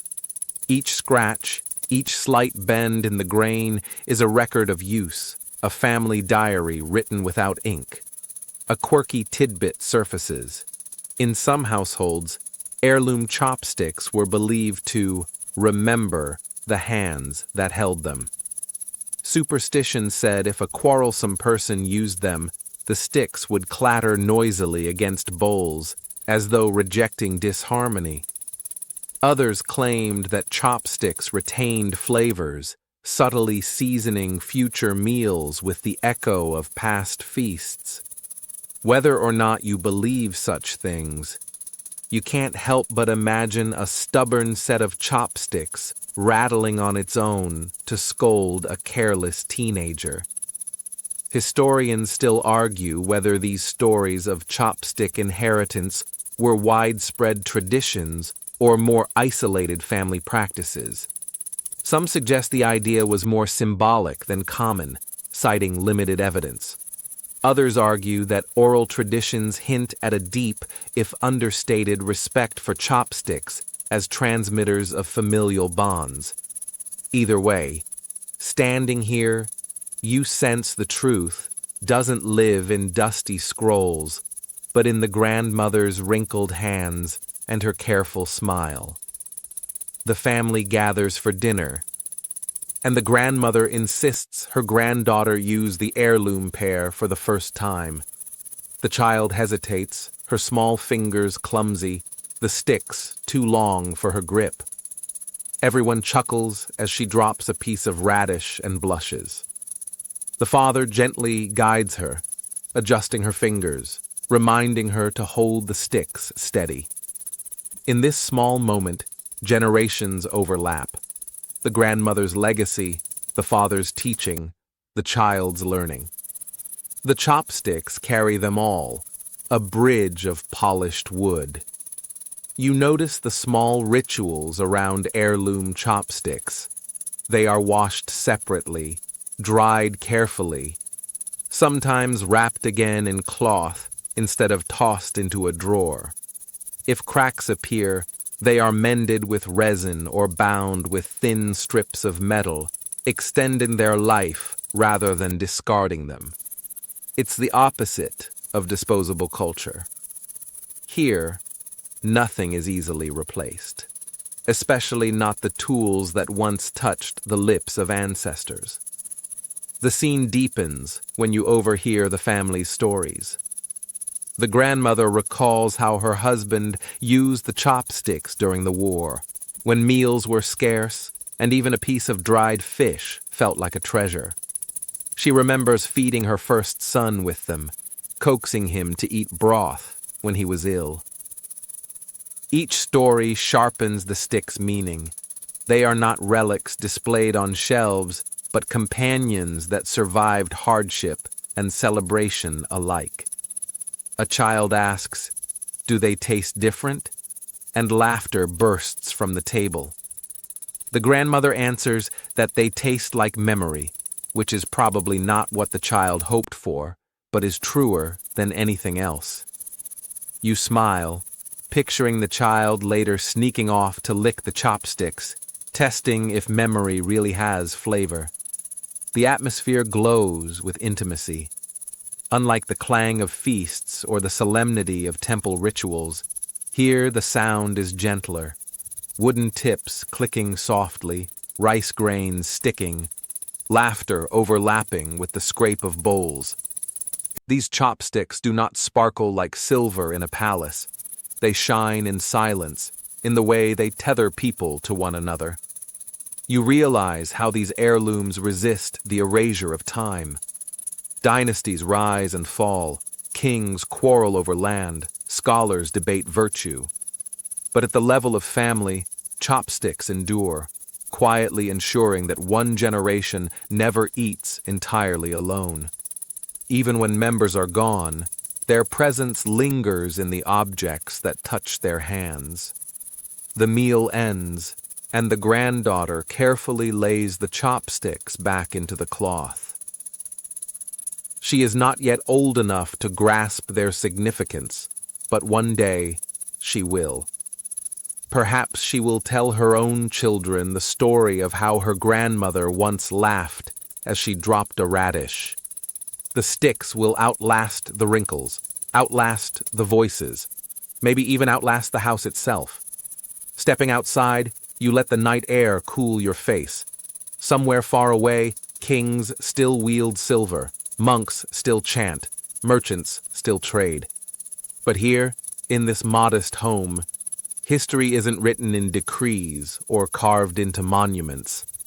It's handed down in the most ordinary tool, a pair of chopsticks, smooth and worn, bearing the fingerprints of everyone who ever used them. And in their silence, they say what no scroll or scholar can. Family continues. You wander now through narrow alleys that smell faintly of ink and candle wax. The laughter of children fades, replaced by the rustle of paper scrolls, the squeak of brushes dipped in black ink, and the steady drone of debate. A Confucian academy rises before you, its gates solemn, its courtyard lined with ginkgo trees, shedding golden leaves that crunch underfoot. Inside, scholars in wide robes sit cross-legged on mats, their brows furrowed, their chopsticks resting beside them after a modest midday meal. They're not arguing about rice or stew, but about human nature. And oddly enough, chopsticks keep slipping into their discussions. A mainstream historical fact anchors this scene. During the Joseon dynasty, Confucian philosophy dominated education and governance in Korea. Scholars studied the teachings of Confucius, Mencius, and Zhu Xi, debating how best to cultivate virtue, discipline, and harmony within families and society. Meals, too, became moral lessons. To these thinkers, chopsticks weren't merely tools. They symbolized self-control, balance, and respect for communal order. Eating with chopsticks was a daily rehearsal of moderation. No stabbing food with knives, no devouring hunks of meat with your hands, just the steady, measured act of lifting bite-sized pieces. A quirky tidbit trickles in. Some Confucian teachers apparently used beans or pine nuts as moral training tools. Students were told to pick them up one by one with chopsticks, practicing not only dexterity, but patience and restraint. Drop too many, and it reflected poorly on your character. Imagine being graded not on essays, but on how gracefully you managed a slippery soybean. You can't help but think of modern teachers assigning homework like, pick up 50 jelly beans without dropping any. Your GPA depends on it. Historians still argue whether Confucian scholars truly believed chopstick use shaped moral character, or whether the idea was more of a metaphorical flourish. Some suggest the practice of linking utensils to ethics was widely taught in academies, while others insist it was exaggerated later to highlight the depth of Confucian influence on Korean culture. The debate leaves you smiling because the scholars here seem serious enough to argue for hours about the virtue of balanced grip. Inside the lecture hall, one gray-bearded scholar strokes his beard and insists that chopsticks discipline the human spirit, teaching harmony between body and mind. Another counters, claiming they merely reflect pre-existing virtues. A greedy man will still shove food quickly, no matter the utensil. The younger students, bored, sneak glances at their chopsticks and quietly try to balance them on their noses like circus performers. You suppress a laugh, imagining this as the unrecorded side of history, the unofficial Confucian chopstick talent show. The discussion swells into broader reflections. One scholar points out that chopsticks, unlike knives, are inherently non-violent at the table. He claims this reflects the Confucian emphasis on peace in family relations. Another argues that chopsticks remind people of moderation. After all, you can't scoop mountains of rice at once. A third, perhaps weary from too many debates, sighs and mutters that they're just sticks, nothing more, which earns him a sharp glare from his colleagues. Lunch resumes in quieter tones. The scholars dip their chopsticks into shared bowls of fermented vegetables and steamed fish, each bite measured, each gesture calm. You notice how even here, etiquette rules are followed. No pointing with chopsticks, no waving them in the air, no crossing them carelessly. To violate these rules would be to invite not just rebuke, but moral judgment. The sticks clink lightly against ceramic bowls, forming a rhythm almost like background music to the lecture. Beyond the hall, the students continue practicing. Some treat chopstick use like calligraphy, insisting that the grip must be elegant, fingers poised just so. Others groan in frustration as beans roll across the floor. A stern teacher declares that patience is the seed of wisdom, while one student mutters that patience is also the seed of hunger when your beans keep escaping. You begin to sense the weight of repetition here.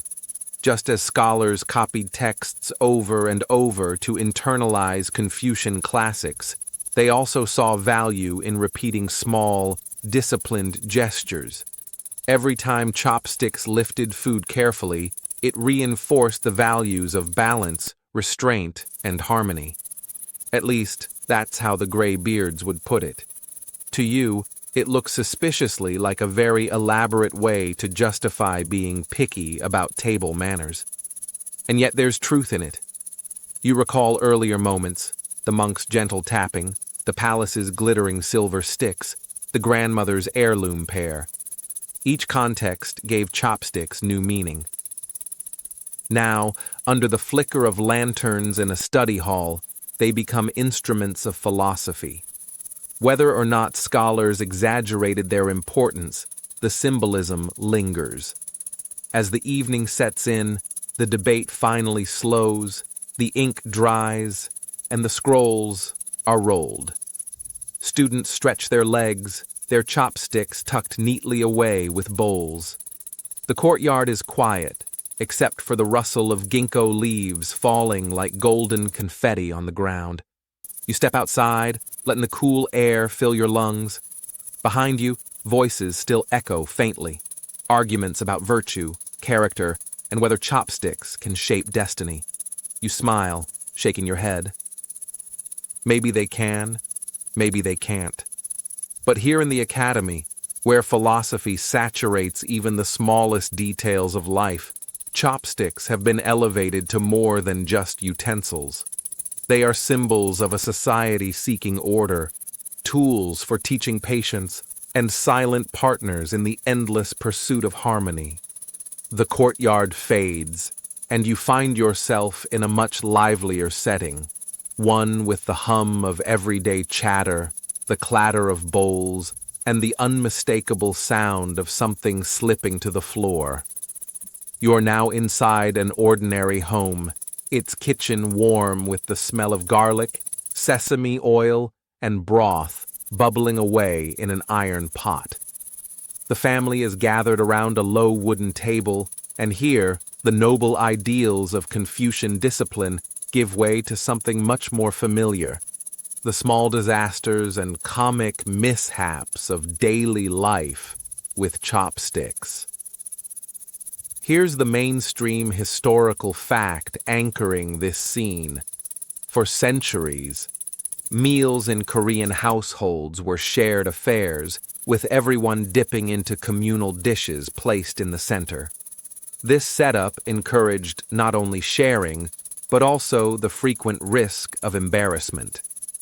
If your chopsticks missed their mark, or if your hand wobbled, the entire family noticed.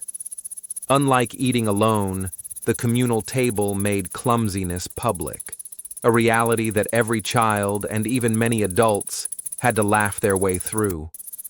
A quirky tidbit dances into the scene. Some old folk sayings poked fun at chopstick clumsiness. One went something like, "If you can't catch a bean, how will you catch good fortune?" Another teased newlyweds who struggled with slippery food, suggesting it predicted rocky years ahead. You can imagine the pressure.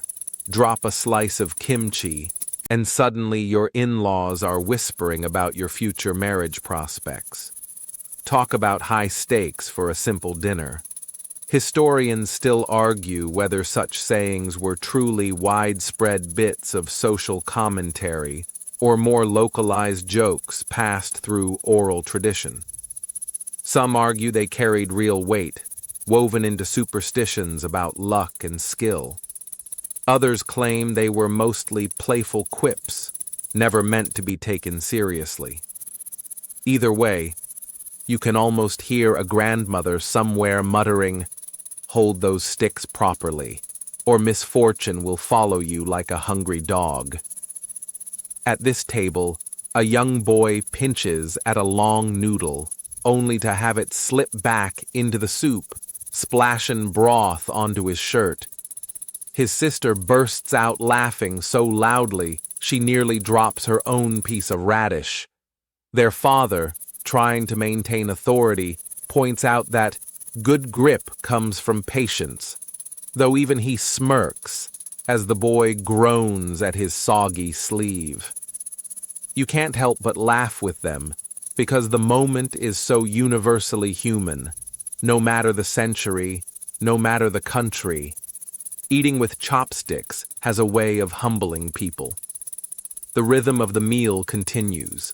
A clink here, a soft curse there, the occasional gasp as food escapes midair and falls onto the mat. Unlike the dignified silence of monks or the rigid etiquette of royal banquets, this household embraces the noise, the imperfection. Every dropped bite becomes part of the soundtrack of family life. Sometimes, the chopsticks themselves misbehave. One pair, slightly warped from age, doesn't quite align, making it nearly impossible to pick up anything thinner than a carrot stick. The grandmother jokes that these are the training chopsticks, reserved for anyone who gets too boastful at the table. Everyone laughs as the father gamely tries them, only to fail spectacularly at lifting a slippery mushroom. Even in frustration, joy seeps in.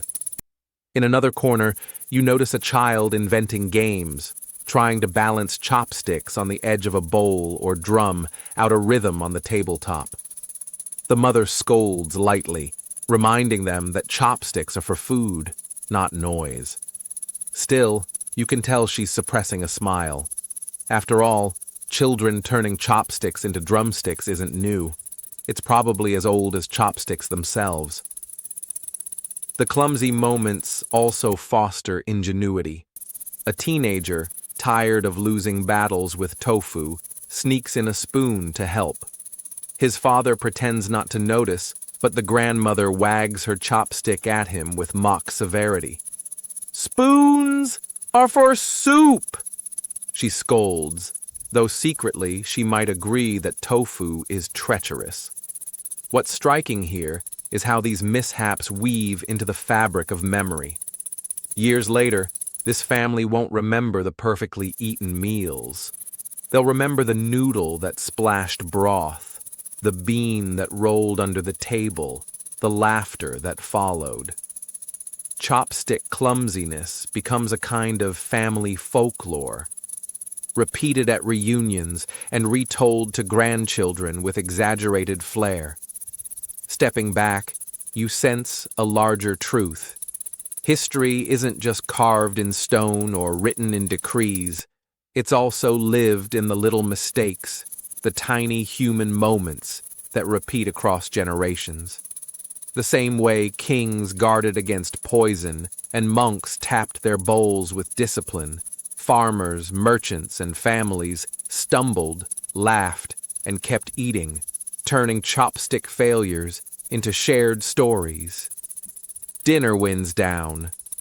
Bowls are nearly empty, chopsticks rest across plates, and the family begins to clean up.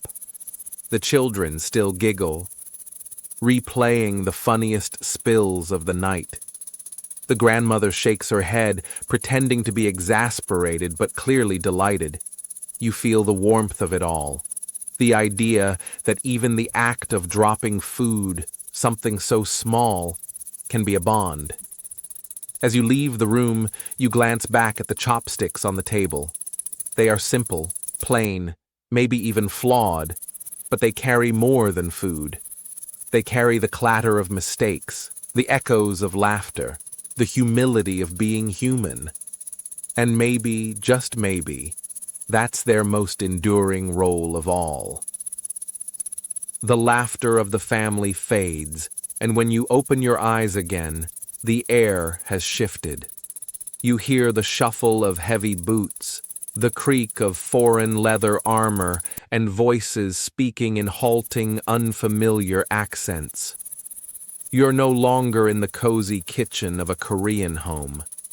You're sitting in the reception hall of a governor's residence, where foreign envoys have been invited to dine. The long tables are laden with dishes, steaming bowls of rice, kimchi, sizzling cuts of meat, and delicate side dishes glistening with sesame oil. The envoys, wide-eyed and stiff-backed, glance nervously at the tools before them, a spoon and a pair of chopsticks. Here lies a mainstream historical fact. Throughout Korea's long history, delegations from China, Japan, the Mongol steppes, and even further afield arrived to negotiate, trade, or observe. Meals were a central part of diplomacy, showcasing not only Korean cuisine, but also etiquette. Unlike the more familiar knives and forks of Europe, or even the longer chopsticks used in China, the flat, metal chopsticks of Korea presented a real challenge to uninitiated guests. What seemed effortless for the hosts quickly became a diplomatic obstacle course. And here's the quirky tidbit. Accounts survive of envoys fumbling so badly with chopsticks that hosts discreetly offered assistance, sometimes by pre-cutting food into smaller, more manageable pieces. In a few cases, interpreters were said to double as dining tutors, quietly demonstrating proper grip under the table. You can't help but chuckle at the thought of a serious envoy dressed in fine robes, sneaking peeks at the hand movements of a servant just to avoid dropping a mushroom into his lap. Historians still argue whether these stories reflect actual events or whether they were exaggerated later to emphasize Korean cultural distinctiveness. Some claim the anecdotes came from Korean sources eager to highlight foreign awkwardness as proof of their own refinement. Others believe such clumsy encounters were inevitable, given the unfamiliarity of tools and cuisine. Whatever the truth, the image is irresistible. High-stakes diplomacy derailed by runaway noodles. At the head of the table, a Joseon official smiles politely, his own chopsticks gliding effortlessly between dishes. The envoys try to mimic his movements, but their hands tremble. One Japanese visitor, accustomed to longer wooden sticks, finds the flat Korean style awkward. A Chinese envoy mutters under his breath, annoyed that the rice is sticky and refuses to form neat clumps on his chopsticks. A European observer, perhaps used to spoons or fingers, pokes at the food like a man trying to spear a fish with a twig.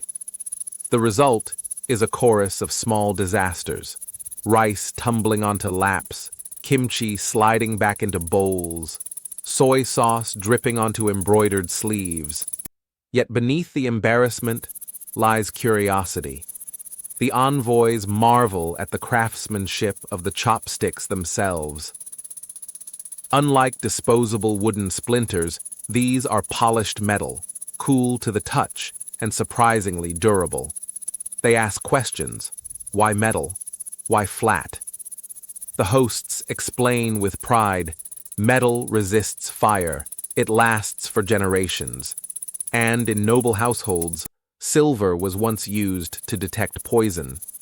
The explanation transforms the chopsticks from mere utensils into symbols of Korean ingenuity and caution.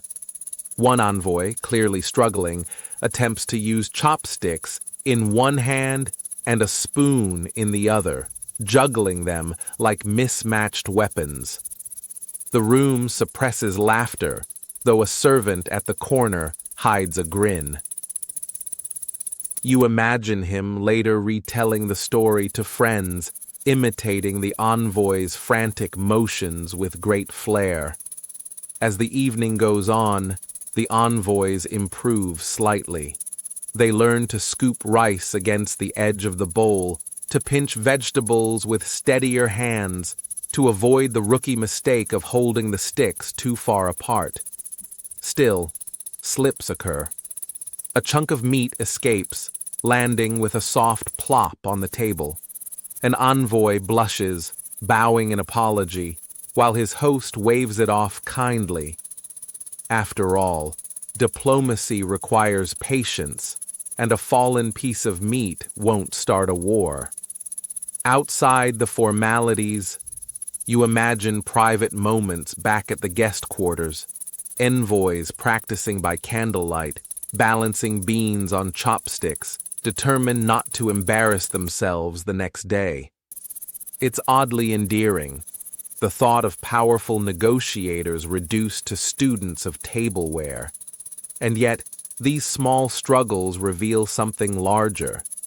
Eating is universal, but the tools we use shape the rhythm of our meals, the etiquette of our gatherings, even the symbols of our cultures. For Koreans, chopsticks were second nature. For foreigners, they were a lesson in humility. Every drop of soup and every fallen noodle reminded them they were in a land with its own rules, its own identity, expressed through the simplest of objects. The banquet winds down. Bowls are cleared, chopsticks are laid neatly across plates, and the envoys sigh in relief. They've survived, not gracefully, perhaps, but without catastrophe. Outside, lanterns glow along the streets, and you step into the cool night, leaving behind the sound of servants chuckling quietly as they wash dishes.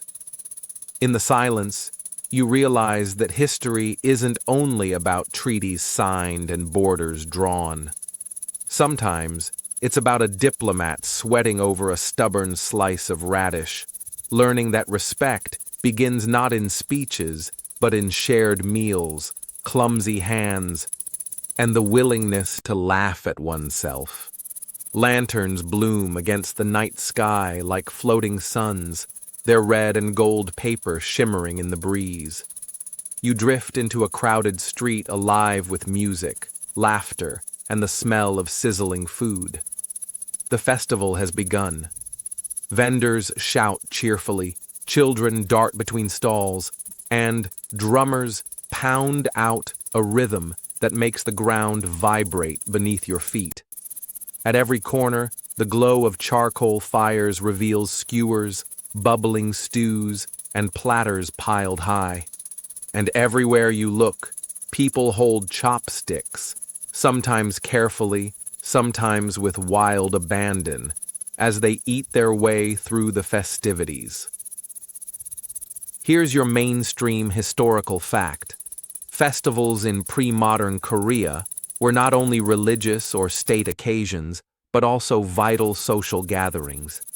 Celebrations like Dano, Chuseok, or local market fairs blended ritual with entertainment. They often featured feasts, street performances, and the communal sharing of food. Chopsticks, as always, played a starring role, transforming crowded streets into dining halls without walls. A quirky tidbit slips through the smoke of the food stalls.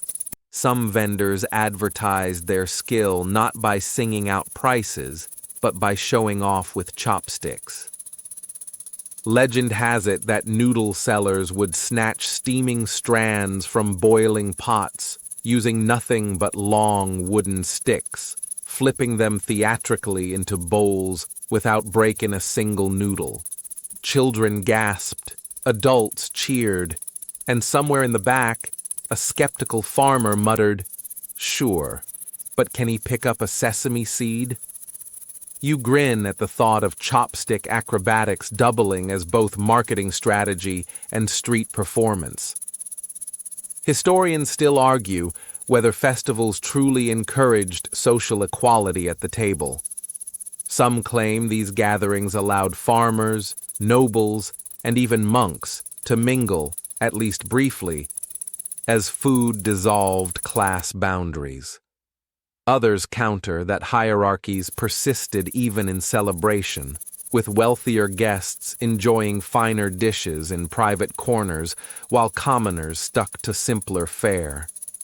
As you stand in the swirl of smells and sounds, you can feel both arguments tugging. Laughter is shared, yet some chopsticks are clearly silver while others are splintered wood. The stalls offer everything from jean, savory pancakes, to hot rice cakes dusted with powdered beans.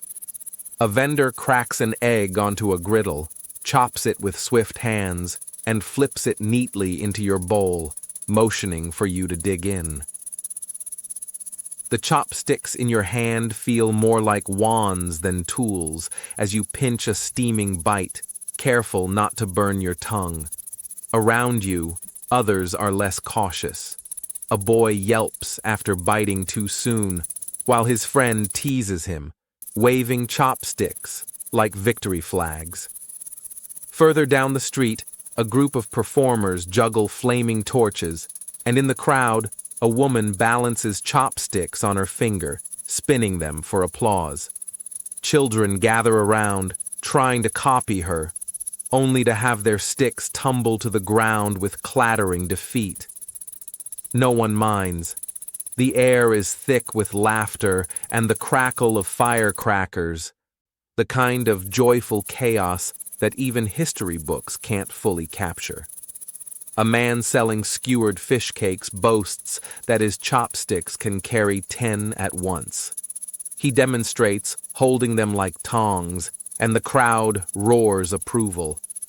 A woman challenges him, using her own sticks to lift slippery dumplings one by one with flawless grace. The scene becomes less about the food itself and more about the shared playfulness of the tools. Chopsticks, humble in everyday kitchens, turn into instruments of spectacle under lantern light. The music grows louder, and dancers in colorful hanbok swirl through the crowd. Between songs, they pause to eat. Chopsticks flashing between their graceful hands. Sweat glistens on their brows, but their movements are as precise with food as with dance. One dancer, mid-bite, nearly drops a dumpling, catches it at the last second and bows dramatically to the crowd. Everyone cheers, turning his mistake into part of the performance. As the festival deepens into night, the mingling of aromas is overwhelming. Fried garlic, grilled fish, sweet rice cakes, fermented sauces. Every smell demands attention. Every dish requires chopsticks. You watch as friends feed one another bites, parents sneak morsels to children, couples laugh over dropped noodles. The chopsticks are extensions of hands, weaving invisible threads of connection. Even the missteps are celebrated. Someone loses grip of a long rice cake, which flops to the ground with a comedic splat. Instead of shame, there's applause, as though the fallen food joined the festival as a guest of honor. In this atmosphere, clumsiness is forgiven, mistakes are embraced, and food is more than sustenance. It's a language of joy. And through it all, you notice how different generations use chopsticks side by side. Elders eat slowly, savoring each bite. Children poke at skewers impatiently, sometimes resorting to fingers. Teenagers, determined to impress, show off with daring flips and exaggerated precision. The festival becomes a classroom and a playground, teaching etiquette and rebellion in equal measure. As midnight approaches, lanterns drift into the sky, glowing like floating prayers. The crowd begins to thin, but a few vendors still stir pots, their chopsticks clacking as they serve latecomers. The air cools, the drums slow, and the laughter softens. You realize that what you've witnessed isn't just celebration, but a reminder. Chopsticks are not confined to the quiet of homes or the solemnity of temples. They belong equally to the chaos of festivals, where food and fun collide, where even dropped dumplings can make strangers laugh together. You step away, the glow of lanterns fading behind you, your fingers still warm from holding chopsticks that carried both food and fleeting joy. The festival glow fades, and you find yourself walking into darker times, when drums of celebration are replaced by the thud of marching boots. War and scarcity stretch across the Korean peninsula like long shadows, and even something as ordinary as chopsticks cannot escape their grip. You hear the echo of blacksmith hammers, not shaping ornaments or plowshares, but forging weapons. Wood that once became kitchen utensils is now chopped for firewood to warm soldiers at the front. And yet, even in these grim days, people still need to eat, and chopsticks, though fragile and ordinary, remain part of survival. Your mainstream historical fact tonight. During the Imjin War in the late 16th century, resources across Korea were strained to the breaking point. Metal was requisitioned for weapons, timber was harvested for ships and fortifications, and civilians often had to improvise with whatever materials they could find. Wooden chopsticks were burned as kindling, and in many households, families shared a single pair, passing it back and forth across bowls. A quirky tidbit flickers in the gloom. Some soldiers were said to carve chopsticks from discarded arrow shafts. Imagine it. Arrows that once flew through the air with deadly intent being whittled into utensils to scoop rice or lift boiled greens. It's like the ancient version of recycling, except instead of bragging about eco-friendliness, you were just trying to avoid eating stew with your bare fingers. There are even whispers that a few ingenious cooks tied two broken chopsticks together with string to make longer wand-like utensils for stirring porridge pots. Not exactly elegant, but effective. Historians still argue whether scarcity created a temporary collapse in chopstick use, or whether people simply adjusted and kept the practice alive in makeshift ways. Some argue that spoons became more dominant during crises, since they required less dexterity and could double as ladles in communal cooking. Others insist that chopsticks, because they were so simple to carve, never disappeared, even if their form grew crude. You picture families huddled by dim fires, eating thin porridge with rough sticks, clinging to habits that gave them a sense of continuity when everything else felt broken. The sound of hunger hums through this memory. Grains are rationed, rice bowls shrink, and meals often consist of roots, wild greens, or fermented scraps dug out from hidden pots. Chopsticks, even when fashioned from twigs, lend dignity to the act of eating. Parents pass bites to children first, holding back their own hunger. Soldiers crouch in camps, clattering sticks against iron pots, pretending the meager portions are feasts. Sometimes, chopsticks themselves are melted down. In wealthier households that once boasted silver or bronze utensils, the glittering sticks vanish into forges, reshaped into arrowheads or spear tips. You imagine a noble sighing as treasured heirloom chopsticks, symbols of refinement, become crude tools of defense. There's a bitter irony in how instruments of delicate dining transform into weapons of survival. And yet, in another sense, perhaps the chopsticks never really vanish. They just change their purpose. You pass through a ruined village, where children carve play sticks from scraps of firewood, imitating meals they don't actually have. They pretend to feed each other, their imaginations filling empty bowls with steaming rice that only exists in memory. Their laughter is thin, but it carries a resilience stronger than any iron. You realize that even in scarcity, the gesture of lifting food with chopsticks is powerful. It turns hunger into hope, play into defiance. At night, soldiers march, and in their packs you glimpse odd assortments. A pair of broken sticks tucked beside a flint, a spoon hammered from scrap metal, a chopstick worn smooth from months of use. These items aren't glamorous relics, but they tell stories of survival. You picture one soldier lifting a dumpling fragment from boiling water with his battered chopsticks, his eyes closing briefly as though remembering home. The scarcity also reshapes etiquette.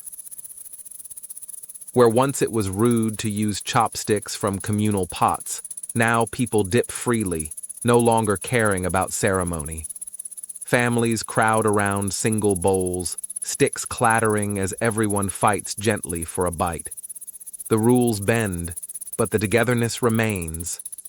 And in that clattering sound, the chorus of chopsticks hitting bowls, you hear something almost comforting, like a heartbeat refusing to stop. Of course, not everyone accepts chopstick scarcity passively. Some clever households hide their finer chopsticks during raids, burying them beneath floors or tucking them inside jars of soy sauce where soldiers won't bother looking. Years later, when peace returns, those utensils re-emerge like forgotten treasures. Imagine the joy of pulling out a polished pair of chopsticks after years of crude improvisations. It must have felt like tasting civilization again. And yet, the war never fully erases playfulness. A soldier, bored in camp, challenges his comrades to see who can balance the most grains of rice on their chopsticks before eating them. Another taps his sticks against an overturned pot, drumming out a rhythm that keeps spirits alive. Even when food is scarce, humor sneaks in, proving that the human need for laughter is as strong as the need for calories. The night deepens, and you walk past kitchens lit only by glowing embers. Mothers stir pots of millet, stirring faster when children cry. Chopsticks scrape along pot edges, gathering every last morsel. The sound is desperate, yes, but also deeply human. The refusal to let food, or tradition, go to waste. As dawn breaks, you see survivors planting crops, hoping for a better harvest. Beside them lie whittled sticks, freshly made, ready for meals that haven't yet been harvested. There's faith in those chopsticks, faith that someday the bowls will be full again. You step away, carrying the sound of clattering sticks through fields still scarred by war. In scarcity, the chopsticks bend, break, even vanish, but they never disappear from memory. And when peace finally returns, their role at the table is ready to rise again. The battlefield dust finally settles in your mind, and you wander instead into the whispering quiet of Korean kitchens at midnight.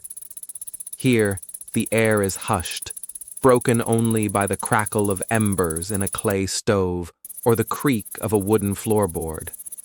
A mother leans close to her child, guiding small fingers wrapped around chopsticks, demonstrating the rhythm of lifting and pinching. The world outside may be turbulent, but inside these kitchens, continuity hums like a lullaby. Your mainstream historical fact here. In Korea, dining customs and etiquette were often first taught at home, not in public halls. Families emphasized table manners as part of Confucian education. Children were expected to master not only how to bow, speak, and sit, but also how to use chopsticks correctly. The kitchen thus doubled as a classroom, where lessons in politeness, respect, and discipline unfolded quietly with each shared meal. A quirky tidbit drifts from the smoke of the cooking fire. Some parents believed that how a child held chopsticks foretold their future. If the sticks crossed awkwardly, it meant misfortune might be waiting. If they clicked noisily, it meant the child would grow up reckless. If the child dropped food too often, there were mutterings that perhaps marriage prospects would suffer. Imagine the pressure, your whole destiny, balanced on how well you grab a dumpling. It almost sounds like a superstition invented by tired parents to make sure dinner didn't end in chaos. Historians still argue whether chopstick etiquette in Korea emerged purely from Confucian moral codes or whether it was just practical adaptation to shared dishes at low tables. One camp claims the rigid rules: don't point with chopsticks, don't stick them upright in rice, don't tap bowls, came from moral teachings designed to instill order. Another insists that families simply found these rules useful in preventing spills, fights, and awkward moments. As you watch a child trying to lift a slippery bean sprout, you can see how both arguments might hold weight. The midnight kitchen glows with intimacy. A father sits beside his daughter, showing her how to angle the chopsticks like extensions of her hand. He demonstrates by picking up a grain of rice, just one grain, placing it gently into her bowl. The girl's eyes widen, and she tries to mimic the motion, dropping her chopsticks twice before succeeding. The family claps softly, not wanting to wake the neighbors. It's a scene that repeats endlessly across generations, learning patience, precision, and care through the quiet dance of eating. On another night, you peek into a different home where siblings compete with chopsticks. One dares the other to pick up 10 beans in a row without dropping any. Laughter bursts out when the youngest knocks over the bowl, scattering beans across the floor like marbles.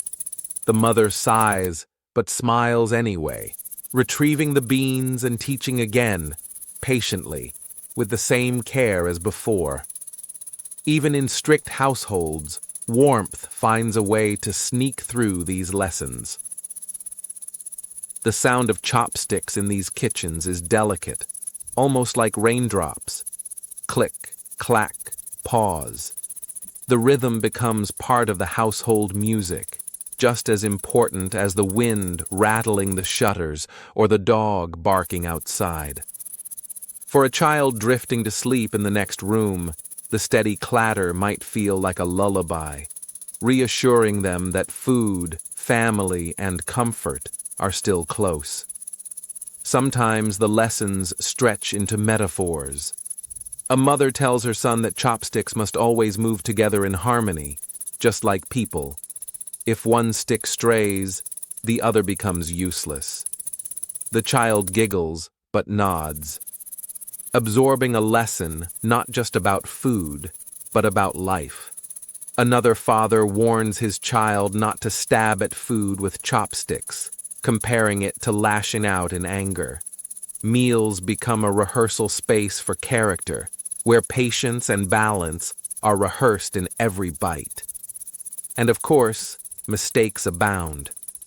You hear the plop of tofu slipping back into soup, the squeak of chopsticks sliding awkwardly, the clumsy clatter of dropped sticks rolling under the table. But, instead of shame, there's laughter, correction, and a promise. Tomorrow, you'll try again. In these midnight kitchens, perfection isn't the goal. Continuity is. The simple act of passing down the skill matters more than flawless technique. You notice how tools themselves change with teaching. Some households give children shorter, thicker chopsticks, easier to grip. Others sand down the tips to be less slippery, a kind of training wheel design.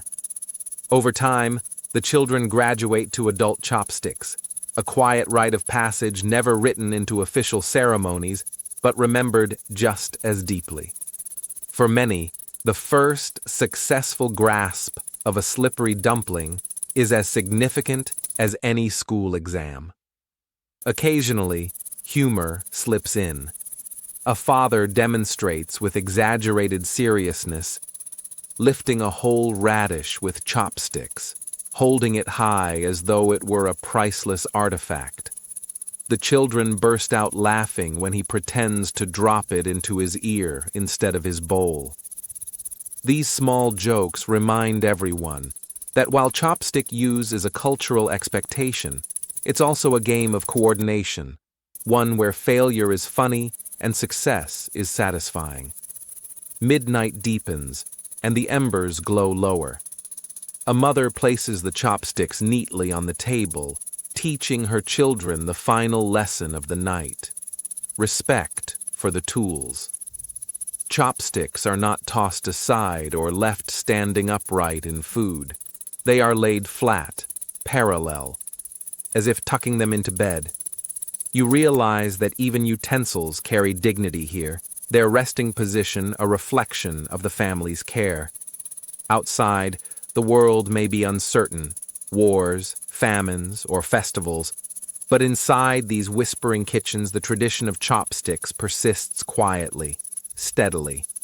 Through each clumsy attempt, each small success, the next generation learns not only how to eat, but also how to live with patience, respect, and grace. You step away softly, leaving the family in their circle of firelight, their laughter fading into the hum of the night. The chopsticks rest now, waiting for tomorrow's lessons. As steady and enduring as the rhythm of the household itself. You drift gently forward, and the quiet kitchens of the past fade into the bright hum of modern Korea. Neon lights buzz over bustling city streets, subway doors hiss open, and smartphones glow in nearly every hand. Yet, even in this world of dazzling speed, stainless steel chopsticks rest neatly beside steaming bowls of spicy stew, linking today's meals to centuries of tradition.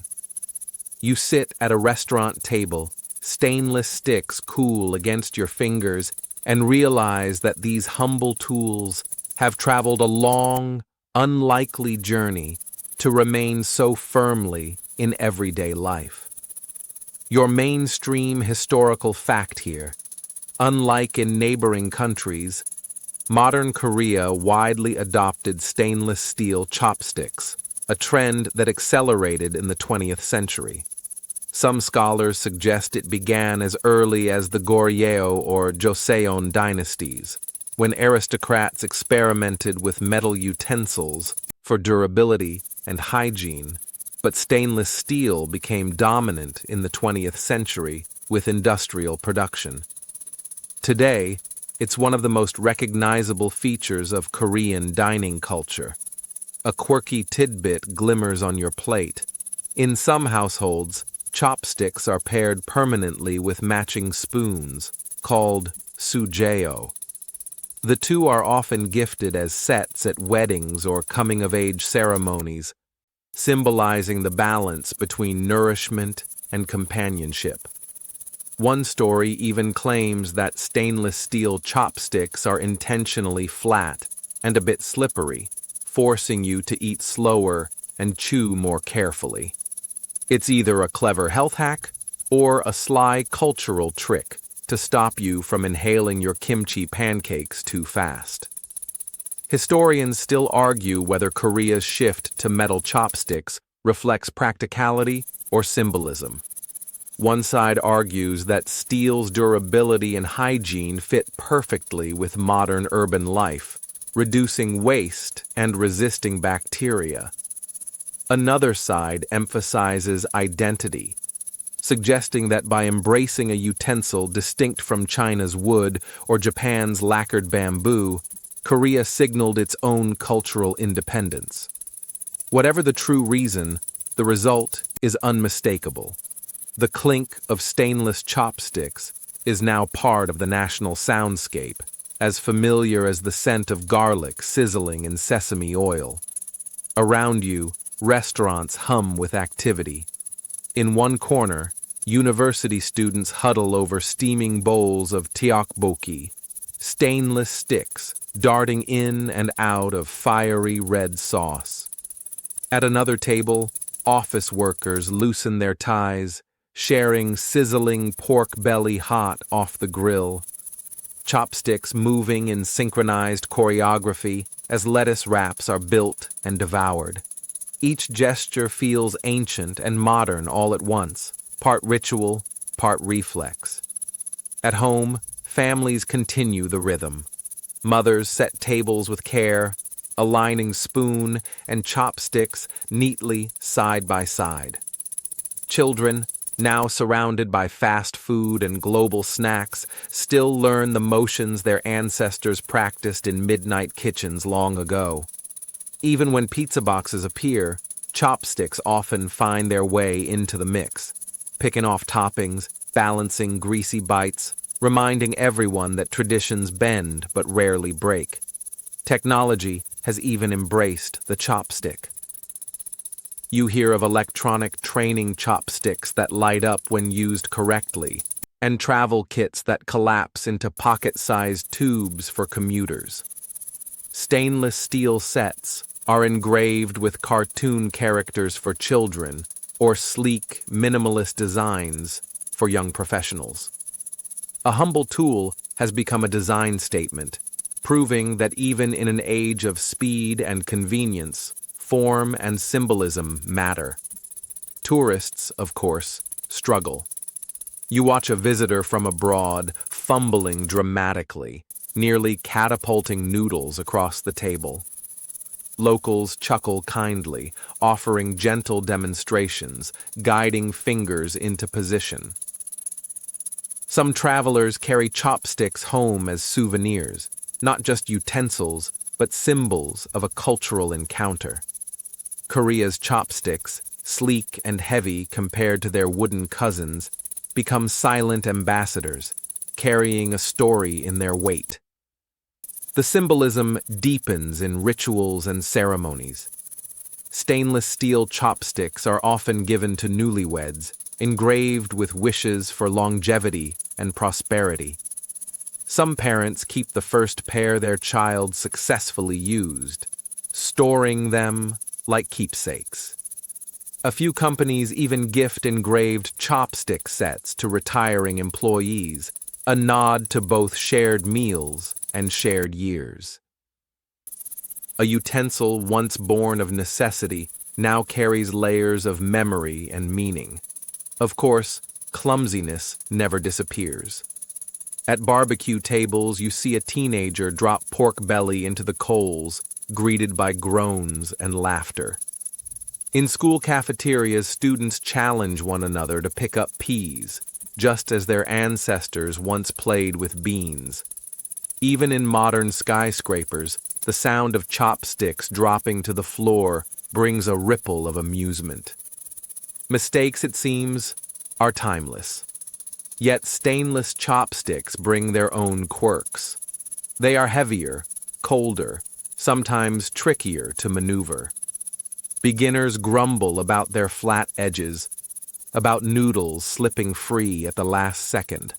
But locals insist this challenge is part of the charm, discipline disguised as dinner. Holding onto food with slippery sticks becomes a metaphor for persistence in life itself. You sip broth, stainless steel glinting in neon reflection, and realize that every bite carries echoes of centuries, from bamboo cut fresh in villages to silver tested for poison in palaces to arrow shaft chopsticks carved in wartime camps. The tools changed, but the gesture remained. Lift, share, savor. In the clink of metal, you hear whispers of ancestors, laughter of festivals, and the hush of midnight kitchens. Meals end, but chopsticks endure. They are washed, dried, stacked neatly for tomorrow, resting quietly until the next gathering. And as you step back from the modern table, you sense that Korea's chopsticks are more than just utensils. They are bridges, spanning centuries, linking people across time. And now, as the last images of glowing restaurants and clinking stainless chopsticks drift away, let your mind soften. The bustling streets grow quieter. The neon fades into distant shimmer, and only the slow rhythm of memory remains. Picture the chopsticks resting gently on the table, still, polished, waiting. They no longer lift food or clatter against bowls. They simply lie in peace, like two lines drawn across time. The warmth of kitchens, the laughter of festivals, even the hunger of war, all of it has ebbed into the distance. What remains is a thread of continuity, unbroken, simple, steady. You feel that thread in your own breathing, in the rise and fall of your chest, in the ease that comes when stories have ended and silence is ready to begin. The air cools, and with it comes comfort, like the whisper of a fan in a quiet room. Let your shoulders loosen, your eyelids grow heavy. The story has carried you far, from bamboo forests to royal courts, from crowded streets to glowing modern tables, and now it gently sets you down, safe and calm. Imagine the soft clink of chopsticks placed neatly aside, signaling not an end, but a pause, a moment of rest before tomorrow. The glow of lanterns has dimmed, the bowls are empty, and the world invites you to drift into stillness.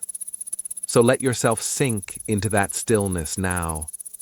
Let the story blur into dream, its details dissolving like steam from a warm bowl. You are safe, you are steady, and the night holds you with gentle hands. Close your eyes, rest, and let sleep come softly.